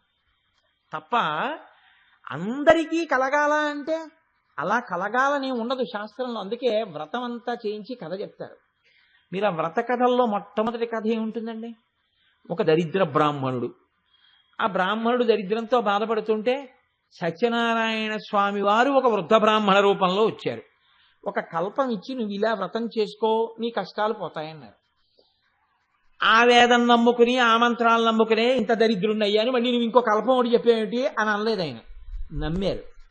నేను తప్పకుండా రేపు చేస్తానన్నాడు. ఎక్కడ విశ్వాసం ఉందో అక్కడ పదార్థం దొరికింది, ఎక్కడ పదార్థం ఉందో అక్కడ సత్యనారాయణ వ్రతం జరిగింది, ఎక్కడ సత్యనారాయణ వ్రతం జరిగిందో అక్కడ ఆ బ్రాహ్మణుడు వృద్ధిలోకి వచ్చాడు. ఎవడు విశ్వసించాడో ఆ విశ్వసించిన వాడు చేసినటువంటి కర్మయందు పదార్థములు అన్నీ లేకపోయినా పూర్ణమవుతుంది. ఎందుకని? ఈశ్వర కృప చేత. అన్ని పదార్థాలు నే తెచ్చానని పట్టుకొచ్చినటువంటి వాడి పదార్థముల వలన పూజ పరిపూర్ణము కానక్కర్లేదు, లుప్తమవుతుంది. ఎందువల్ల? అహంకారం వల్ల. ఇప్పుడు ఎవరు చూశారు? ఓ కట్టెలు కొట్టుకునేవాడు చూశాడంటే సమాజంలో పైవాడు చేశాడు, బాగా కిందవాడు చూశాడు. ఆయన చేస్తున్నాడు, ఈయన నమ్మాడు, ఈయన చేశాడు, ఈయన వృద్ధిలోకి వచ్చాడు. ఈ ఇద్దరి మధ్యలో ఉండే ఇంకొక ఆయన చేశాడు. ఆయన ఒక నది ఒడ్డును చేస్తుంటే వేరొక ఆయన చూశాడు. ఇది ఎందుకు చేస్తున్నావు అని అడిగాడు. నేను ఎందుకు చేస్తున్నానని చెప్పాడు. ఈయన కొంచెం మిష పెట్టాడు. నాకు సంతానం కలిగితే వ్రతం చేస్తానన్నాడు. సంతానం అన్నాడు కానీ పుత్ర సంతానం అనలేదు. ఆయన సంతానమే ఇచ్చాడు, ఆడపిల్లనిచ్చాడు. కాబట్టి కొంచెం అనుమానం, సంశయాత్మ వినశ్యతి, అనుమానం. కాబట్టి ఇప్పుడు ఎందుకులే ఖర్చు, పెళ్లిలో చేద్దాం. సరే, మిగిలిన కథంతా మీకు తెలుసు. కాబట్టి మీ మనస్సు ఎంత స్థిరంగా నిలబడుతుందో దానివల్ల అమ్మవారి అనుగ్రహం కలుగుతుంది. ఇప్పుడు చూడండి, లలితా సహస్రనామ స్తోత్రం చెయ్యడం, స్తోత్రం యొక్క వ్యాఖ్యానం వినడంలో మీకు జగదంబ యొక్క కృప చాలా తొందరగా కలుగుతుంది. ఎందుకు కలుగుతుందో తెలుసా అండి? 2 కారణముల వలన కలుగుతుంది. ఇప్పుడు మీరు నామం విని శంకరాచార్యులు వారి శ్లోకం వింటున్నారనుకోండి, మూకశంకరుల శ్లోకం వింటున్నారనుకోండి, ఆయన మీ కళ్ళకి కనపడేటట్టుగా ప్రయత్నం చేస్తారు శంకర భగవత్పాదులు. ఈ ప్రయత్నంలో మీకేమవుతుందంటే ఈ కళ్ళు నన్ను చూస్తూ ఉంటాయి.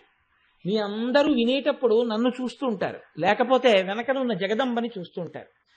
మీరు నన్ను చూస్తున్నా మీకు ఇక్కడ ఏం కనపడుతూ ఉంటుందంటే నేను కనపడను. మీకు ఇక్కడ ఏం కనపడుతూ ఉంటుందంటే నేను నోటితో చెప్తున్నటువంటి విషయము చేత ముడిపడి ఉంటుంది మనస్సు. నేను సభ అంతా అలర్ట్గా ఉందా లేదా చూడ్డానికి ఏం చేస్తుంటానంటే ఎక్కడో ఒక హాస్యాన్ని జోడిస్తాను, అసందర్భంగా కాకుండా.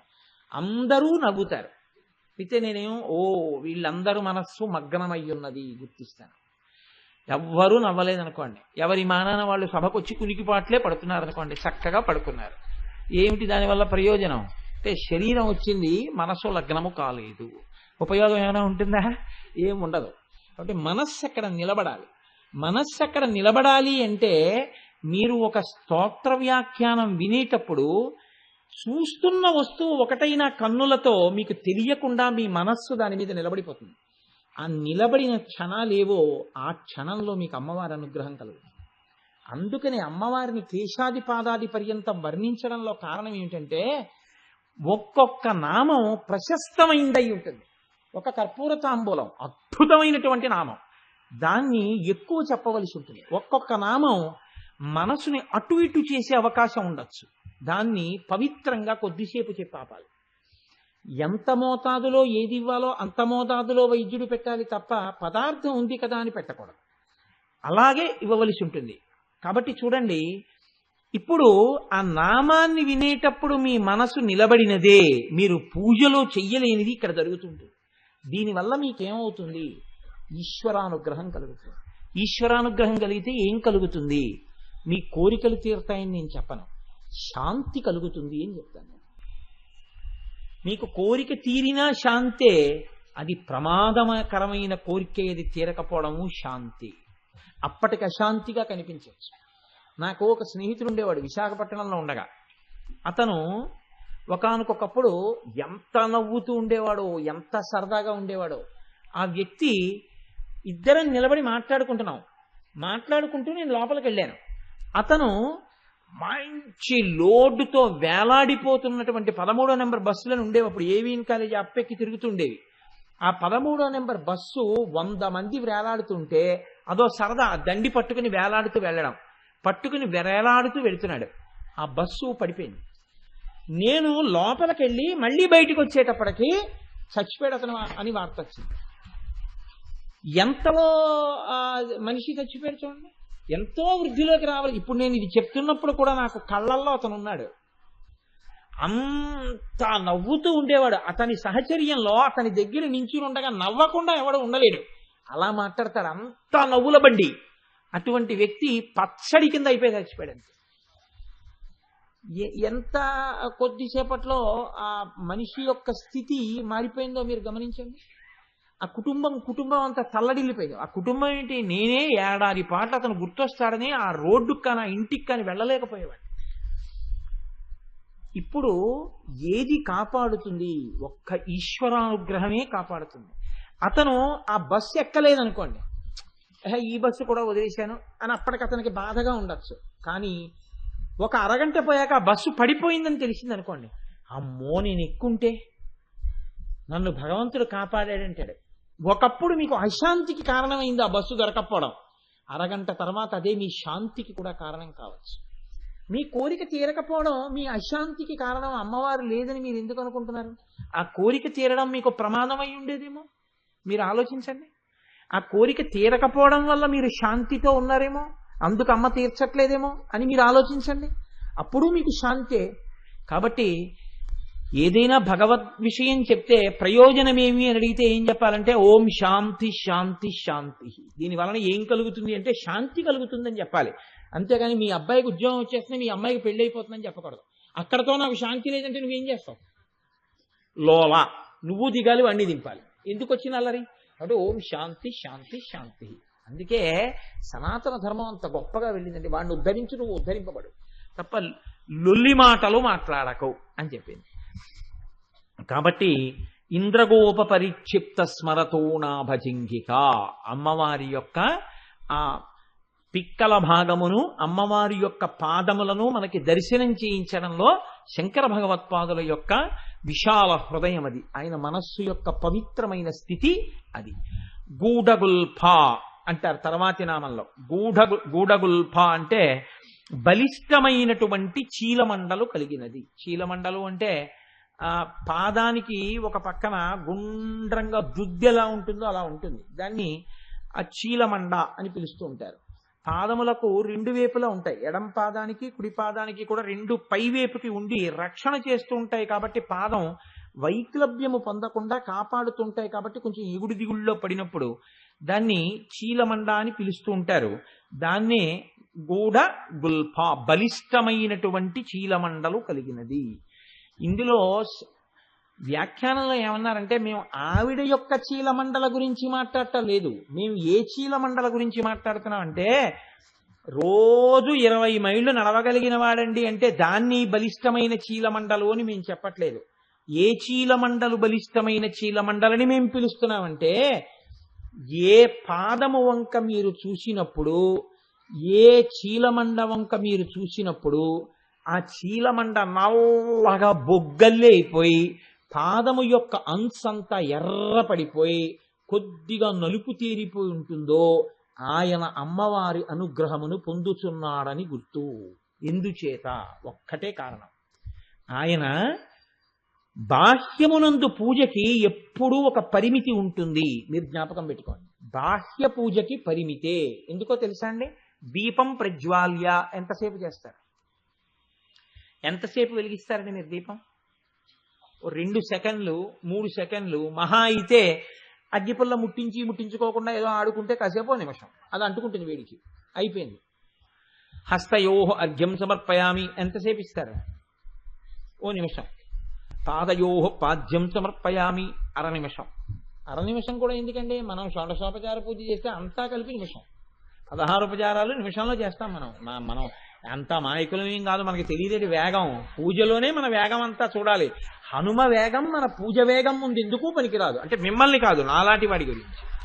అంత వేగం.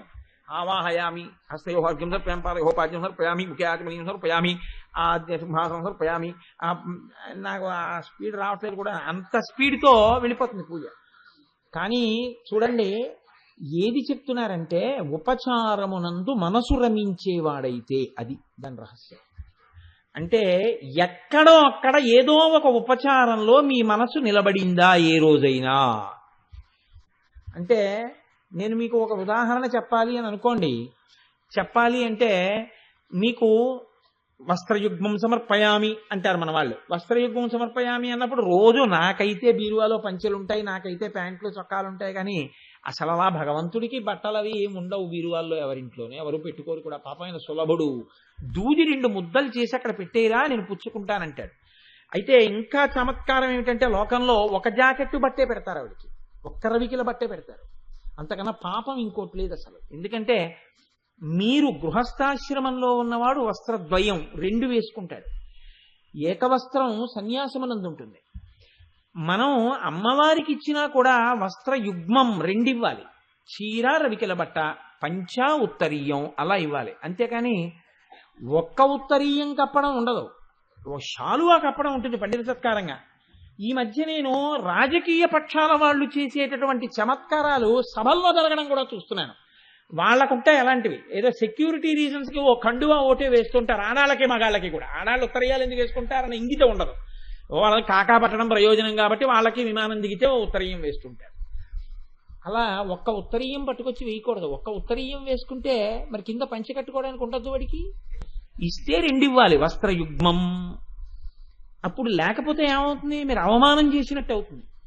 అమ్మవారికి ఇచ్చిన అంతే వస్త్రయుగ్మం 2 ఇవ్వాలి. పెడితే చీర జాకెట్టు పెట్టండి, చీర రవికిల బట్ట పెట్టండి, లేదు 2 రవికిల బట్టలు పెట్టండి, లేదు అక్షతలు వేయండి, లేదు 2 పుష్పాలు వేయండి. మీకు ఓపిక ఉంది 2 దూది ముద్దలు అక్కడ పెట్టండి. అమ్మవారు అంటుంది, ఈ వస్త్రాలన్నీ ఇందులోంచి వచ్చాయి, దూదిలోంచి వచ్చాయి. దూదేగా ఇన్ని వస్త్రాలైంది. దూది ఎవరు ఇచ్చారా? నేనే ఇచ్చాను. తంతువులందు చేలము విదంబన ఏ పరమేశుమూర్తి ఎందింతయు చొక్కునట్టి అంటారు పోతన గారు భాగవతంలో. ఆ పరమేశ్వరుడి ఎందే అన్నీ పుట్టినట్టుగా దూదిలోంచి అన్ని వస్త్రాలు వచ్చాయి. అందుకని దూది పట్టుకెళ్ళి 2 ముద్దలు చేసి అక్కడ పెడితే మీరు ఇక్కడ ఏ భావన చేస్తే ఆ వస్త్రం అయిపోతుంది. కాబట్టి 2 దూది ముద్దలైనా అక్కడ పెట్టాలి. దానికి ఓపిక లేదు. 2 అక్షతలు అయిపోయి.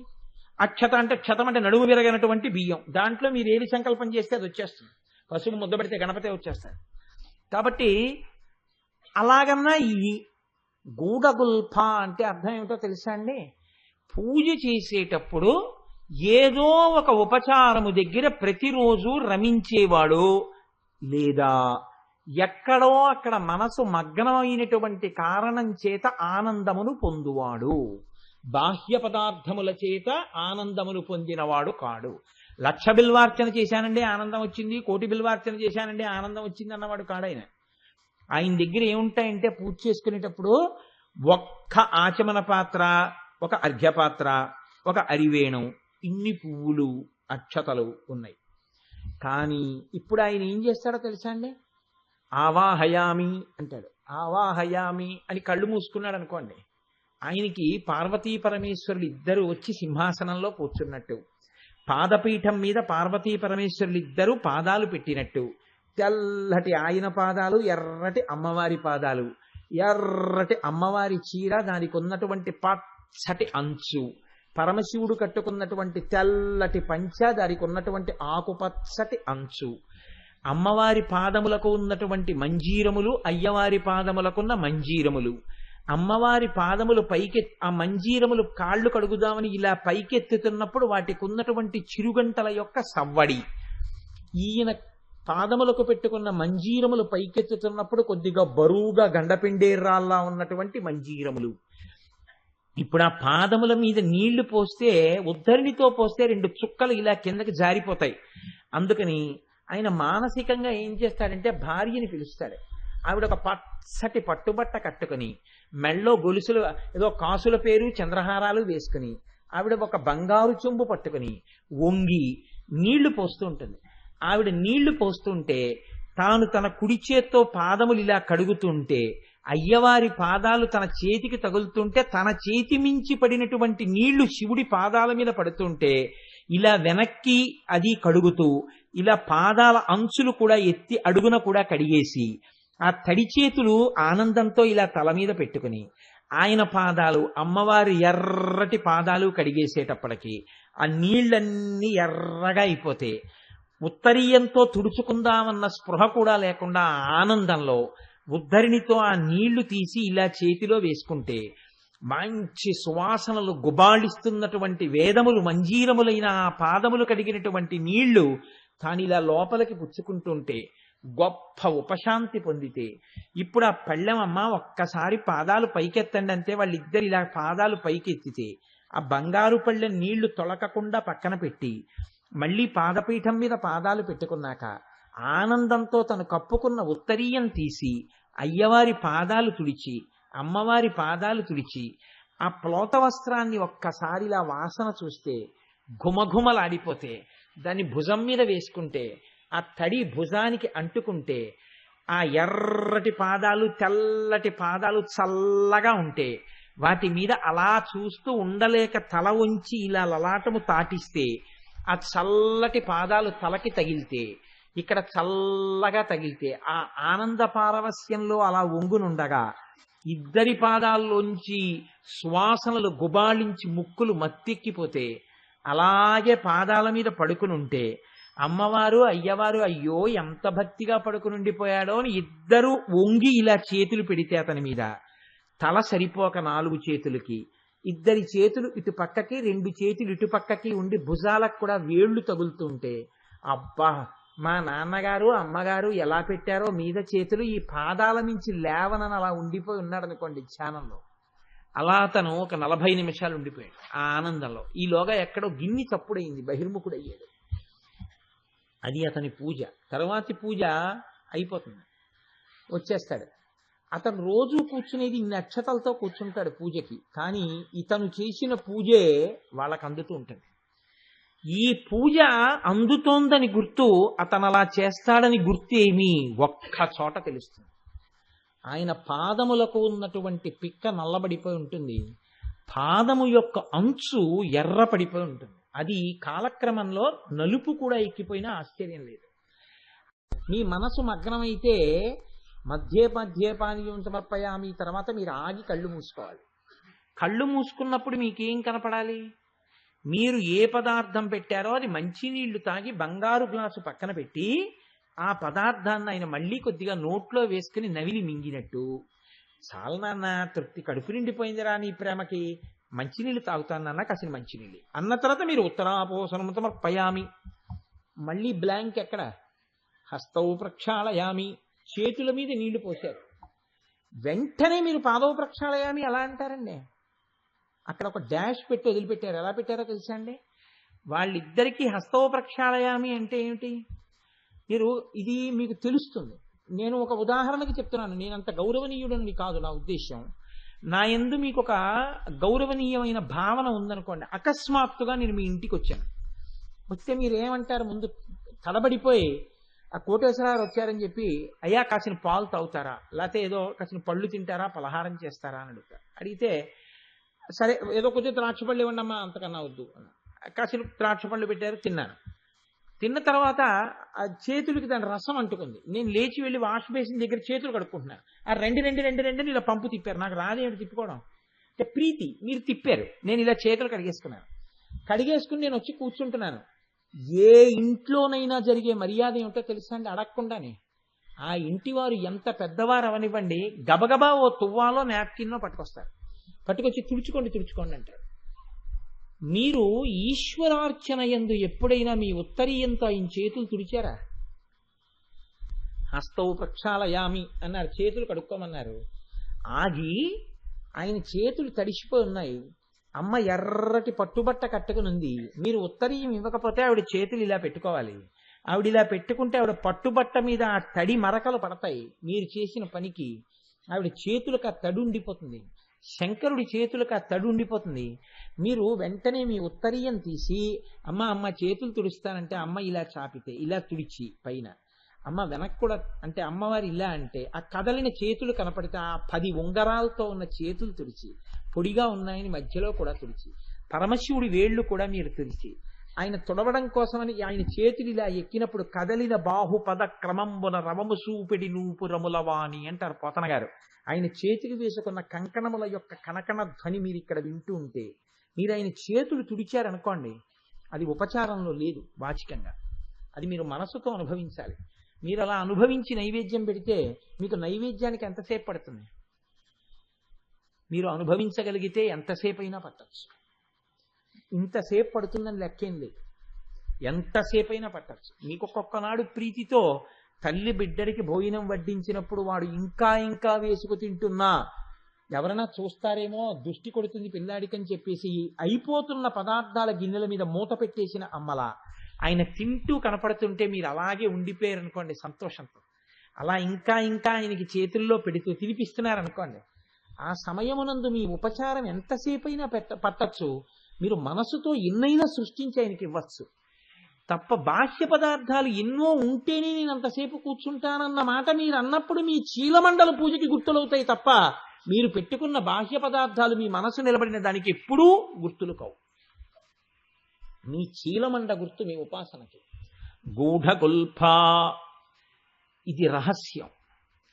ఎవడు ఉద్ధరింపబడుతున్నాడో, ఎవడు అమ్మవారిని మనస్సుతో పట్టుకునే ప్రయత్నం చేస్తున్నాడో ఆ ఆసన శుద్ధి చేత తెలియచున్నది. అందుకే సమాధికి వెళ్ళేటప్పుడు అష్టాంగ యోగంలో ఈ ఆసనము అన్న దాని గురించి ప్రత్యేకంగా మాట్లాడతారు. కారణం ఇది, దాని రహస్యం. కాబట్టి గూఢగుల్ప అంటే అమ్మవారి యొక్క చీలమండల కనపట్టలేదనో, అమ్మవారి చీలమండల బలంగా ఉన్నాయనో కాదు. అమ్మవారి చీలమండల బలంగా ఉన్నాయని మీరు చెప్పడం ఎందుకండి? అమ్మవారి చీలమండల బలంగా ఉన్నాయని మీరు ఏ కారణం చేత చెప్తారు నాకు చెప్పండి. ఎలా చెప్తారు? మీరు చూసి చెప్తారా బలంగా ఉన్నాయని? అందుక స్తోత్రం అది కాదు. అందుకే పెద్దలు ఏమన్నారంటే, అసలు నిజంగా తెలుసుకోవడం అంటే ఏమిటి అంటే గుల్ఫ గూపు రక్షణి. గుల్భ గుపు రక్షణి అంటే ఎవరు గూఢముగా చీలమండలం అలా అయ్యేటట్టుగా ధ్యానము చేస్తున్నాడో, అలా అమ్మవారిని మనస్సుతో పట్టుకుని ఉంటున్నాడో వాడికి అమ్మవారి అనుగ్రహము కలుగుతున్నది. వాడు మానసికంగా ధ్యానం చెయ్యగలడని మీరు గుర్తుపట్టడానికి అదొక్కటి తప్ప ఇంకా ఏ హేతువు చేత ఆయన దొరకడు. మీతో మామూలుగా ఉంటాడు, మీరు పట్టుకోవడానికి దొరకడు. ఆయన మీతో మాట్లాడుతున్నట్టు ఉంటాడు, లోపల వేరే పూజ చేసేస్తూ ఉంటాడు. మీతో ప్రయాణం చేస్తున్నట్టు ఉంటాడు, ఆయన ఏదో పూజ చేసేస్తుంటాడు. మీతోనే కూర్చుని ఉంటాడు, ఆయనకి విసుగనిపిస్తే ఇక్కడ నవ్వుతూ ఉంటాడు, ఆయన ఇంకోటి ఏదో ఆలోచిస్తూ ఉంటాడు, ఇంకో దాంతో రమిస్తూ ఉంటాడు. ఆయన మెట్లు ఎక్కేస్తూనే ఉంటాడు, మీకు తెలియదు ఎక్కుతున్నాడని కూడా. ఒక్క కారణం చేతే దొరుకుతాడు ఉపాసకుడు. దేని చేత? చీలమండ చేత తెలుస్తాడు. ఈయనకి మానసికమైనటువంటి పూజాదారుఢ్యం ఉన్నది, భగవంతుని యందు కుదురుగా కూర్చునే లక్షణం ఉన్నవాడు. అకస్మాత్తుగా ఇది ఒక గంటలో వచ్చేటటువంటిది కాదు, కొన్ని సంవత్సరముల యొక్క అభ్యాసము చేత అలా జరిగింది అని గుర్తు. కాబట్టి గూఢగుల్ఫ ఆ నామం అంత గొప్ప నామమై మనని అనుగ్రహించగలిగినటువంటి నామమై ఉంటుంది. ఇప్పుడు ఇప్పుడు నాకెప్పుడు శంకర భగవత్పాదులు ఆ నామమే వచ్చేస్తూ ఉంటుంది. ఆఖరికి ఈ దౌర్బల్యం ఎంతవరకు వెళ్ళిపోతుందంటే, నాకు మొన్న ఎవరితోనో మాట్లాడుతూ ఆఫీసులో కూడా ఈ సర్క్యులర్ గురించి శంకర భగవత్పాదులు ఏమంటారంటే అనేపోయాను గబుక్కుని. ఎవరితోనో మాట్లాడుతూ ఏదో ఆ మాట వచ్చింది, ఈ సర్క్యులర్ గురించి శంకర భగవత్పాదులు అంటున్నాను. అంటే ఆఫీసు సర్క్యులర్స్ మీద కూడా శంకర భగవత్పాదులే. ఎందుకంటే ఇంకా అస్తమానం అలవాటు అయిపోయింది శంకర భగవత్పాదులు. మనం ఇప్పుడు అక్కడ త్యాగరాజ స్వామి వారి గురించి మాట్లాడబోదు, త్యాగరాజ స్వామి వారికి బదులు శంకర భగవత్పాదులు, అన్నింటికీ ఆయనే వచ్చేస్తుంటారు.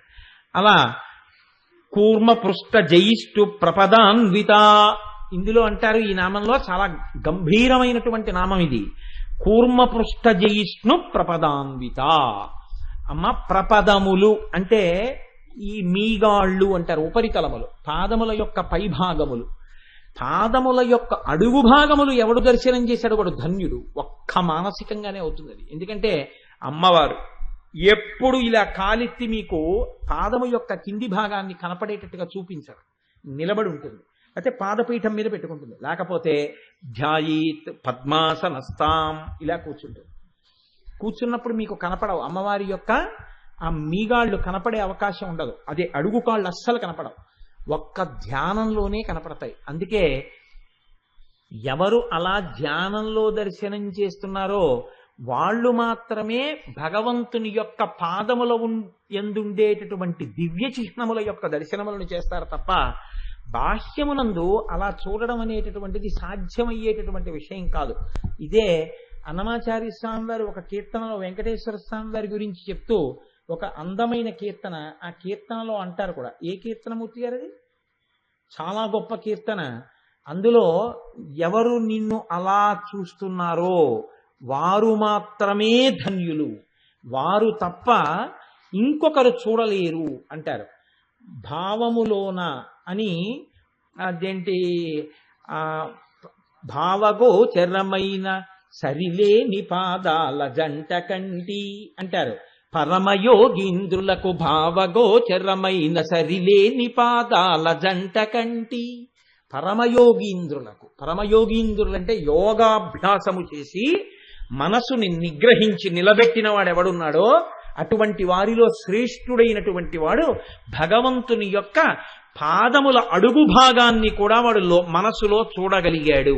కాబట్టి ఆయనకొక్కడికే భావంలో గోచరం అవుతుంది తప్ప అది మాంసనేత్రము చేత చూడడం అంటే కనపడదు. అందుకని అన్నమయ్య అంటారు, పరమయోగీంద్రులకు భావగోచరమైన సరిలేని పాదాల జంట కంటి. అప్పుడు పోలిక చెప్పడం కుదరదు. కాబట్టి ఇప్పుడు వసిన్యాది దేవతలు దేని గురించి చెప్తున్నారు? మీగాళ్ల గురించి చెప్తున్నారు. మీగాళ్ళు అంటే ఉపరితలములు, పాదముల యొక్క పైభాగములు. ఈ పాదముల యొక్క పైభాగాన్ని చెప్పేటప్పుడు వాళ్ళు వేసినటువంటి ఉపమానము కూర్మపృష్ఠ జయిష్ణు ప్రపదాన్విత. తాబేలు యొక్క పైన ఉండేటటువంటి డిప్ప ఎలా ఉంటుందో, ఆ డిప్ప ఇలా వర్తులాకారంగా ఉపరితలం వటుతలంగా ఎలా ఉంటుందో అలా ఉన్నటువంటి మీగాళ్ళు ఉపరితలములు కలిగినటువంటి తల్లి.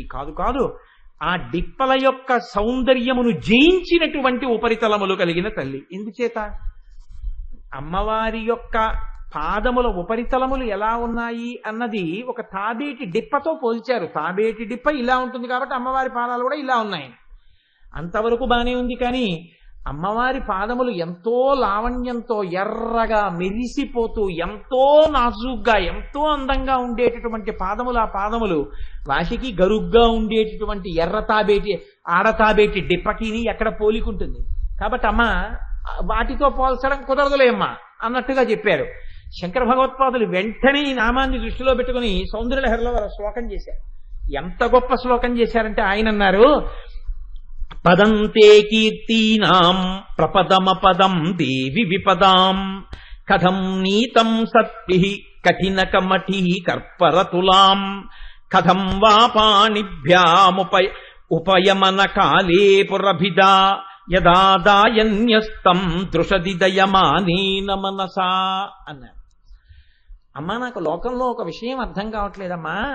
ఈ కవీశ్వరులైనటువంటి వారికి చాలా గొప్పగా మేం చెప్తున్నామన్న వాళ్ళకి లోకంలో నీ పాదములను పోల్చవలసి వచ్చినప్పుడు ఆడతాబేటి డిప్పలే కనబడ్డాయా అని అడిగారు. ఎలా కనపడతాయమ్మా? ఏమి శంకర, ఏమిటి నీకు అభ్యంతరం ఏమిటి? మళ్ళీ ఇలా ఎందుకు వచ్చావు? మళ్ళీ వచ్చే అమ్మ అలా ఎందుకన్నారమ్మా అని వాదిస్తున్నావు కదా, ఏమి నీకేమిటి అభ్యంతరం? వశన్యాది దేవతలకి నేనే ఇచ్చే శక్తి ఇచ్చి చెప్పమన్నాను. చెప్పమంటే చెప్పారు వాళ్ళు. కూర్మపుష్ట జ్యేష్ఠు ప్రపదాన్విత అన్నారు. నువ్వు ఇప్పుడు వచ్చి కాదంటున్నావే, ఆ నామానికి ఏమిటి ఇబ్బంది? కూర్మపృష్ట జయిష్ణు ప్రపదాన్విత. వాళ్ళేం పాపం అలా ఉన్నాయని లేదు.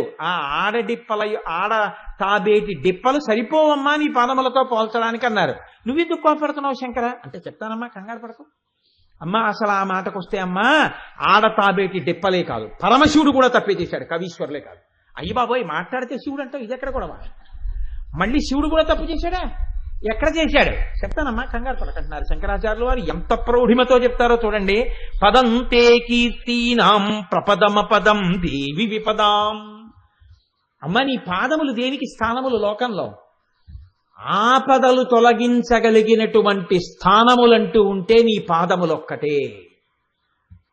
ఎందుకంటున్నారు శంకరాచార్యులు వారు ఈ మాట అంటే, లోకంలో ఏ ఇంట ఏడుపు వినపడకుండా, ఏ ఇంట అమంగళము రాకుండా, ఏ ఇంట ఇబ్బందులు రాకుండా సంతోషంగా ఉండాలని కోరుకోవడానికి మొట్టమొదట రోజు ప్రారంభం ఎలా జరుగుతుంది? ఆడది నిద్ర లేవగానే మంగళసూత్రాలు కళ్ళకద్దుకుంటుంది. సర్వమంగళాదేవతను అడుగుతుంది, అమ్మా నా భర్త ఏ ఆపద రాకుండా రక్షింపబడుగాక. ఇప్పుడు ఈయన లేచి పూజ చేస్తూ ఏమడుగుతాడు? అమ్మా ధర్మపత్ని సమేతస్య సకుటుంబస్య క్షేమస్థైర్య విజయ అభయ ఆయురారోగ్య ఐశ్వర్యాభివృద్ధ్యర్థం ధర్మార్థ కామ మోక్ష చతుర్విధ పురుషార్థ ఫల సిద్ధ్యర్థం. అమ్మా నా వాళ్ళైనటువంటి వాళ్ళు, నా బిడ్డలు క్షేమంగా ఉండాలని ఆయన కోరుకుంటున్నాడు. ఇప్పుడు లోకంలో ప్రమాదములు రాకుండా చేయగలిగినటువంటి అతి భద్రమైన స్థానం అంటూ ఉంటే ఎక్కడుంది? ఒక్క నీ పాదాలే. నీ పాదాలని నమ్మిన వాడికి ఆపదలు రావు. ఎంత ఆపదలు కూడా నీ పాదములు నమ్మిన వాడికి గట్టెక్కిపోవలసిందే. ఎందుకు గట్టెక్కిపోతాయి? ఒక్కటే కారణం, ఆవిడ సమస్త చరాచర జగత్తుకు చక్రవర్తిని, ఆవిడ సామ్రాజ్ఞి, పరిపాలకురాలు. నన్ను నమ్మి ఉండగా వాడికి ఆపద వచ్చేస్తే ఇంక నేనున్నానని గుర్తేమి? వాడు నా కొరకు రక్షింపవలయువాడు విత్త వయోరూప విద్యా బలైశ్వర్య కర్మ జన్మ గర్వ ముడిగి ఎకవిధమున విమలుడయ్యవడుండు వాడు నా కొరకు రక్షింపవలయువాడు అంటారు పోతన గారి భాగవతంలో శ్రీ మహావిష్ణువు. వాడు అన్నీ వదిలిపెట్టేసేసి నా గొప్పతనమే ఉందమ్మా, నేనా రక్షించుకోగలిగిన వాడిని, నువ్వు రక్షించాలమ్మా అని నమ్మి నా పాదాలు పట్టుకున్నాడు.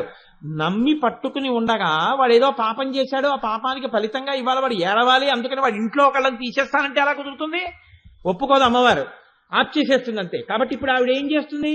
మృత్యువుతో సమానమైనటువంటి దాన్ని ఒక దాన్ని ఇస్తుంది. ఒక ఉదాహరణ మీకు చెప్పాలనుకోండి, అవ్వాల్టి రోజున ఆయన్ని ఒక పాము కరవాలి, అమ్మవారు అనుగ్రహం కలిగింది. అమ్మవారు ఏం చేస్తుంది? ఒక తేలు కరిచేట్టు చేసి వదిలిపెట్టేస్తుంది. ఇప్పుడు విషం ఎక్కలేదా? ఎక్కింది. విషపు జంతువు కరవలేదా? కరిచింది. విలవిలలు ఆడిపోలేదా? ఆడిపోయాడు. అయ్యి బాబోయ్ ఏమవుతుందో పిల్లాడికి బెంగపెట్టుకోలేదా? బెంగపెట్టుకున్నారు. హాస్పిటల్కి తీసుకెళ్లలేదా? తీసుకెళ్లారు. తండ్రికి ఫోన్ చేస్తే ఉరకల పరగల మీద రాలేదా? వచ్చాడు.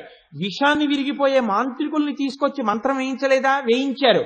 విషం విరిగిపోయే ఇంజక్షన్ చేశారా? చేయలేదా? చేశారు. ఒక్క 48 గంటల అబ్జర్వేషన్లో ఉంచుదామని ఐసీసీయూలో పెట్టారా? లేదా? పెట్టారు. కానీ మృత్యువునకు సంబంధించి పాము కరిస్తే ఎంత హడావిడో అంత హడావిడి జరిగింది. కానీ వాడి ఇంటికి వచ్చాడు, వాడి మృత్యువు గట్టెక్కిపోయింది, వాడి గండం పోయింది. గండం పోయేటట్టుగా తక్కువ విషం ఎక్కేటట్టుగా చేసిన శాసనం ఎవరి దగ్గర నుంచి వచ్చింది? అమ్మవారి దగ్గర నుంచి వచ్చింది. కాబట్టి అమ్మా, లోకంలో ప్రమాదాలన్నీ నివారింపబడాలంటే ఏ స్థానములు భద్రమైన స్థానములు? నీ స్థానములు భద్రమైన స్థానములు. అందుకే మీరు చూడండి, సాధారణంగా ఏదైనా ఒక కొత్త వాహనం కొన్నా, ఒక కొత్త పెద్ద పరికరాన్ని పట్టుకుని పని చేయడం మొదలుపెట్టినా, ఎక్కువ వోల్టేజ్తో ఉన్నటువంటి పవర్ స్టేషన్ వర్క్ స్టార్ట్ చేసిన, పెద్ద ప్రవాహంతో నీటిని వదిలిపెట్టే ముందైనా దీనికి 2 వైపులా అంచుంది, ఇది పనికొచ్చేట్టు ఎలా చేయగలదో ప్రమాదం కూడా అలా తేగలదు. ఇది ప్రమాదం వైపు కానీ వెళ్ళిందా మామూలుగా ఉండదు దీని ప్రభావం అనుకున్నప్పుడు ఏం చేస్తారంటే దానికి ముందు శక్తి పూజ చేస్తారు. మీరు ఇప్పటికీ చూడండి, బస్సంతా పసుపు రాసి బొట్లు పెట్టరు. మీరు ఎప్పుడైనా చూడండి, బస్సు చక్రాలు శుభ్రంగా ఇలా పసుపు వేళ్లతో ఇలా ఇలా ఇలా పెట్టి బొట్లు పెడతారు. ప్రమాదమునకు గుర్తు ఆ చక్రాలే. అందుకని దానికి పూజ చేస్తారు. కొత్త వెహికల్ తీసే ముందు నిమ్మకాయ పెడతారు, దాని కింద పెట్టి ముందు నిమ్మకాయని తొక్కిస్తారు. తొక్కించి ఈ చక్రములు ప్రమాదము లేకుండా నన్ను సురక్షితంగా నేను వెళ్ళవలసిన చోటికి చేర్చాలి తప్ప ఈ చక్రముల కింద పడకూడని రీతిలో ఎవరో పడి నేను భయపడవలసిన రోజు రాకూడదు. కాబట్టి దేవాలయానికి తీసుకెళ్లి ఈ శక్తి పూజ చేయిస్తూ ఉంటారు. సాధారణంగా అమ్మవారిని శక్తి పూజ అని ఓ చదువు శరన్నవరాత్రుల్లో పుస్తకాలు పెట్టి శక్తి పూజ చేస్తారు.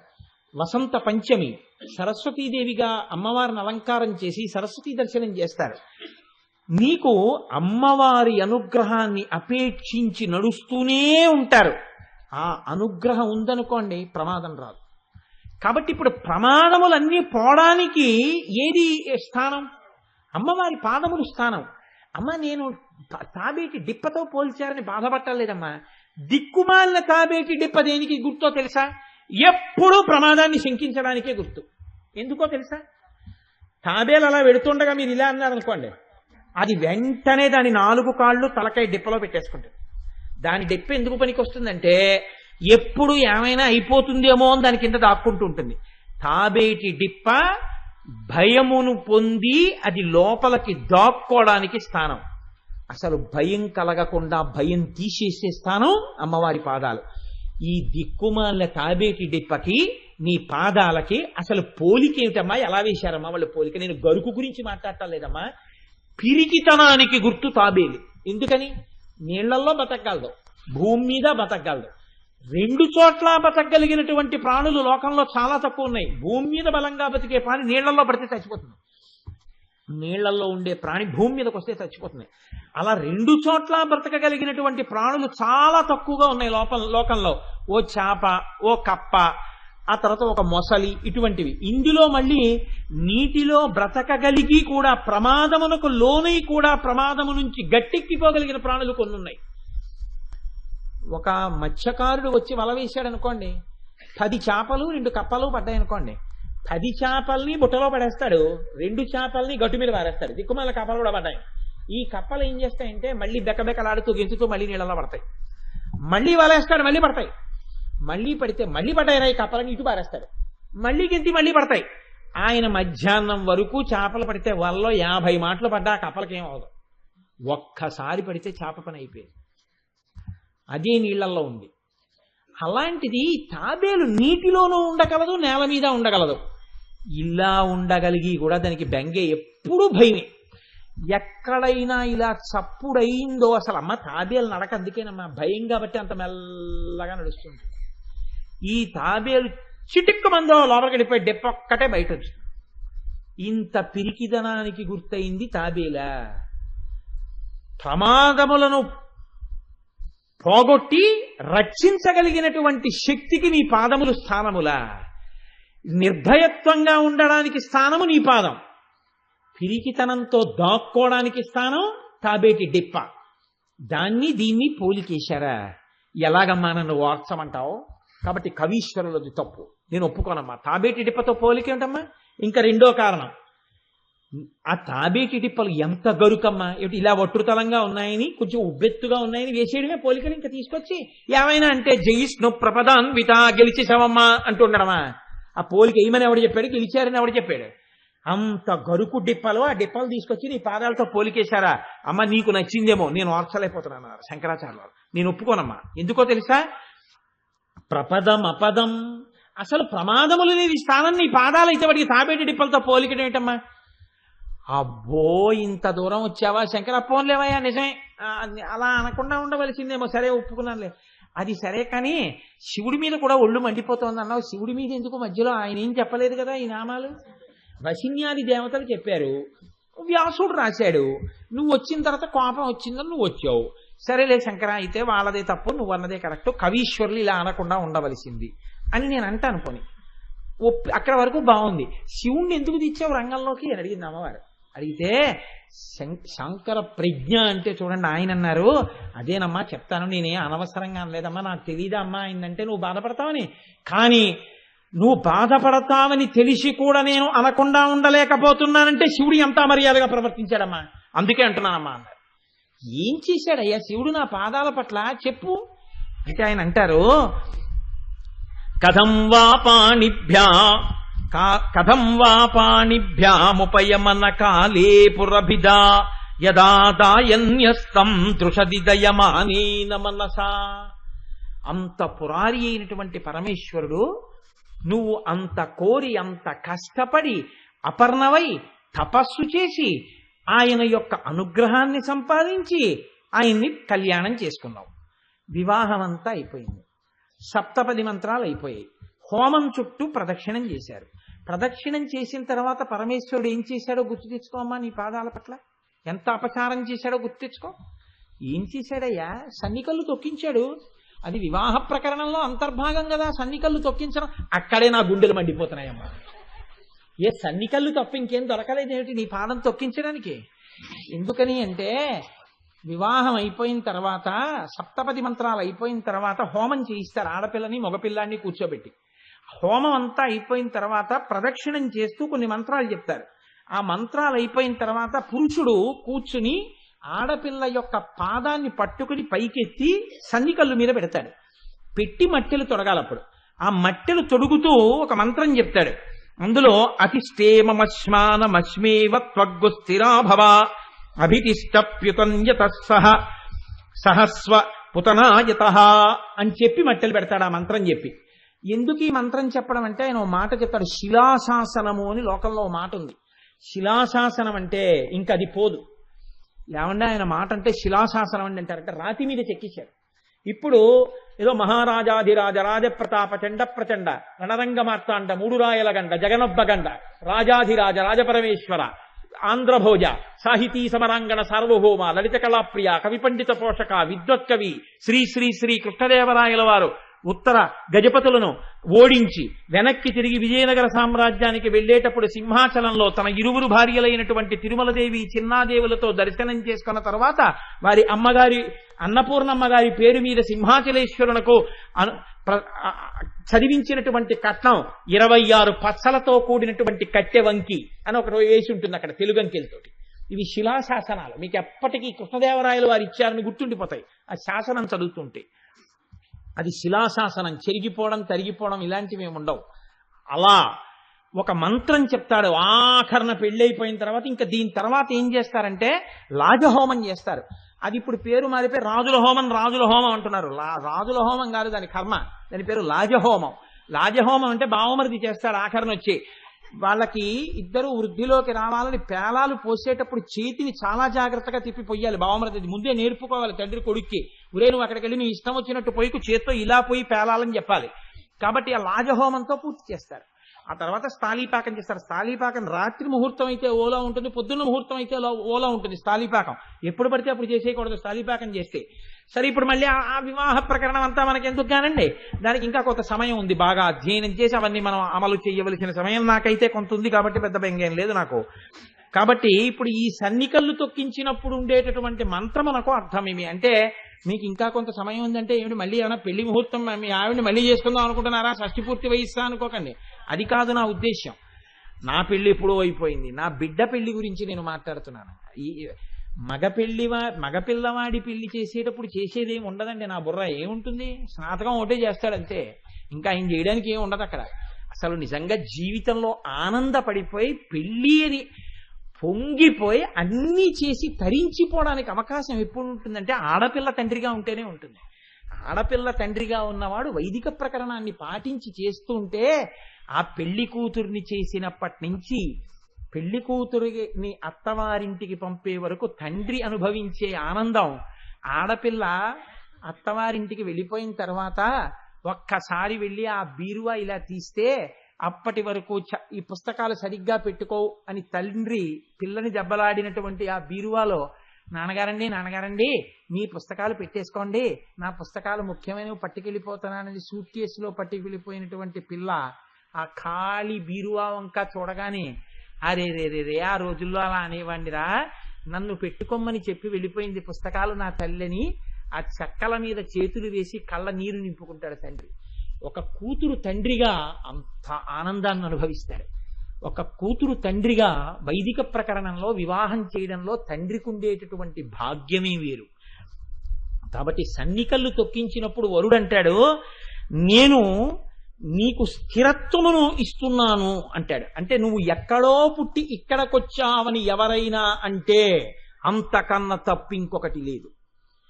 ఇక నుంచి నీవు నా చిటికెన వేలు పట్టుకొని నా ఇంటికి వచ్చిన తరువాత నేను ఎన్నిటికి యజమానినో నువ్వు అన్నిటికీ యజమానురాలివి.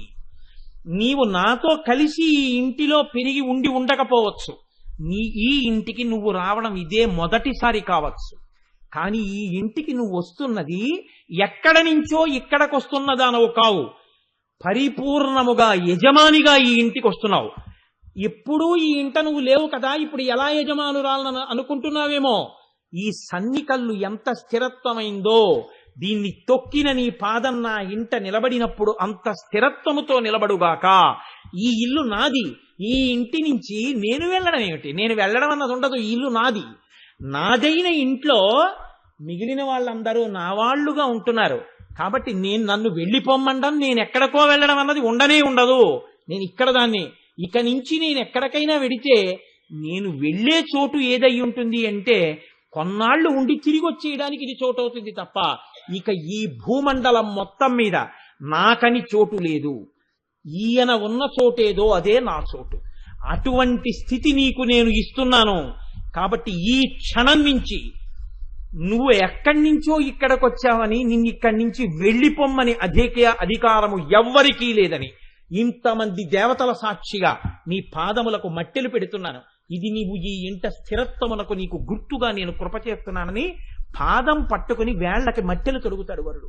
అంత పవిత్ర కర్మ సన్నికల్లు తొక్కడం అంటే.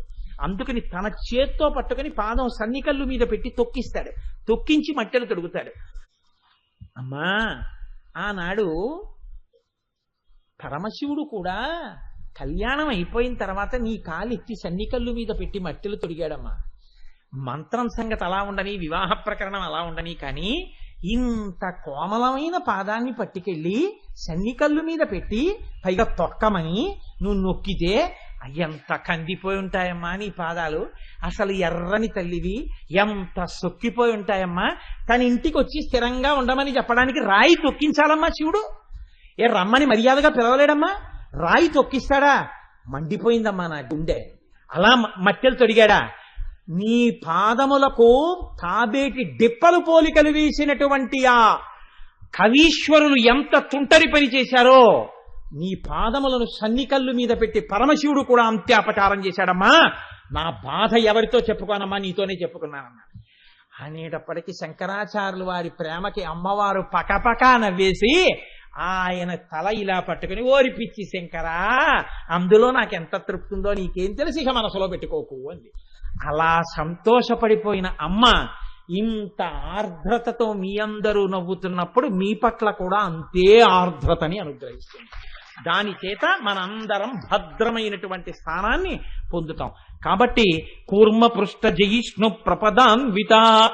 అయితే ఈ శ్లోకం చెప్పేస్తే నా తనివి తీరింది అనుకుంటున్నారేమో, ఒక్క నాటికి తీరదు ఈ నామం దగ్గర. కాబట్టి ఈ నామాన్ని నా తనివి తీర 2 రోజులో 3 రోజులో నా ఇష్టం వచ్చినట్లు నేను అనుభవిస్తాను.